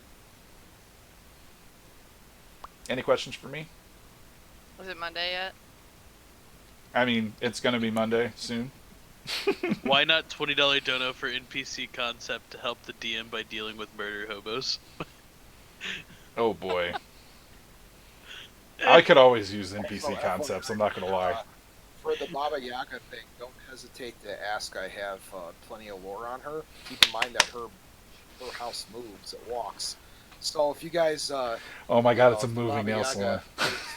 is the moving nail salon. Yeah. You have to be invited to know about the Baba Yaga's moving nail salon. You have to be cool enough to It's like be a able dog to get in groomer there and- van, but instead of like a dog groomer, Oh my it's God. a nail or monsters. Okay. Like, yes. Well, the Baba Yaga's house is literally a giant hut chicken feed. Yep. I thought that Baba Yaga was that Runs. guy that killed 2 people in a bar with a pencil. With a fucking No, that pencil! was- Who fucking does that? Actually, I think I'm going to take a little bit of creative control with that one, and it's going to be called Baby Yaga's Nail Salon, and it's going to be a Guido. Baba Yaga is a Guido, straight up Snooky. The chicken leg nails are painted too because she has to display her work. yeah. Oh, be sure not to offend the witch on that one. I still want to do like though. Sarge, I still have to eventually after game. I want to chat with you at some point about for the location. I still think there should be like they have the hype house on TikTok. I feel like there's a hunter house version of that because I still think there would be an iHunt side of TikTok. You couldn't avoid it. Yeah, no, there's actually a lot of stuff in the book and the expansions. I think I shared those with you guys. If not, let me know afterward, and I'll share those with you. But it is basically how hunters interact with each other.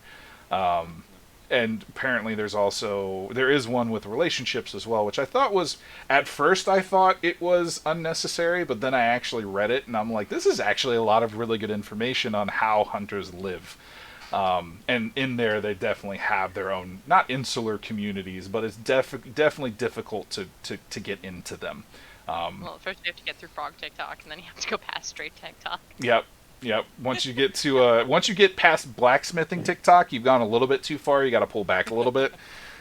But First you go from straight Start TikTok to gay blacksmithing TikTok, then you go TikTok. through cottage cart TikTok, past frog TikTok, through cosplay TikToks, hang a left, And and femboy cottage TikTok. core Fifth TikTok. TikTok.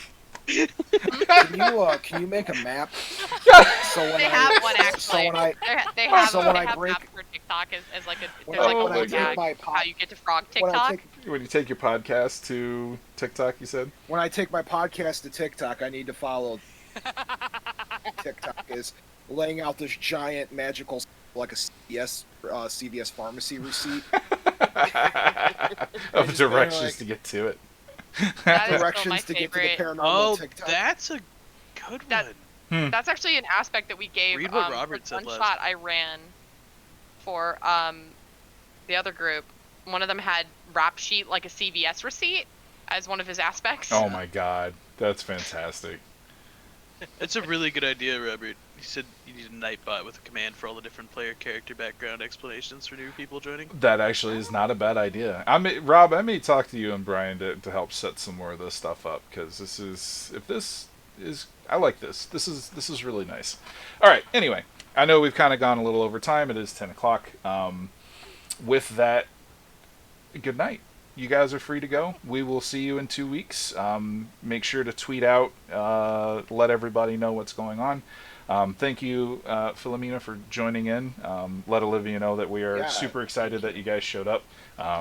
And we can't wait to spin more tales with you guys. Absolutely. Say goodnight, everybody. Bye. Everybody.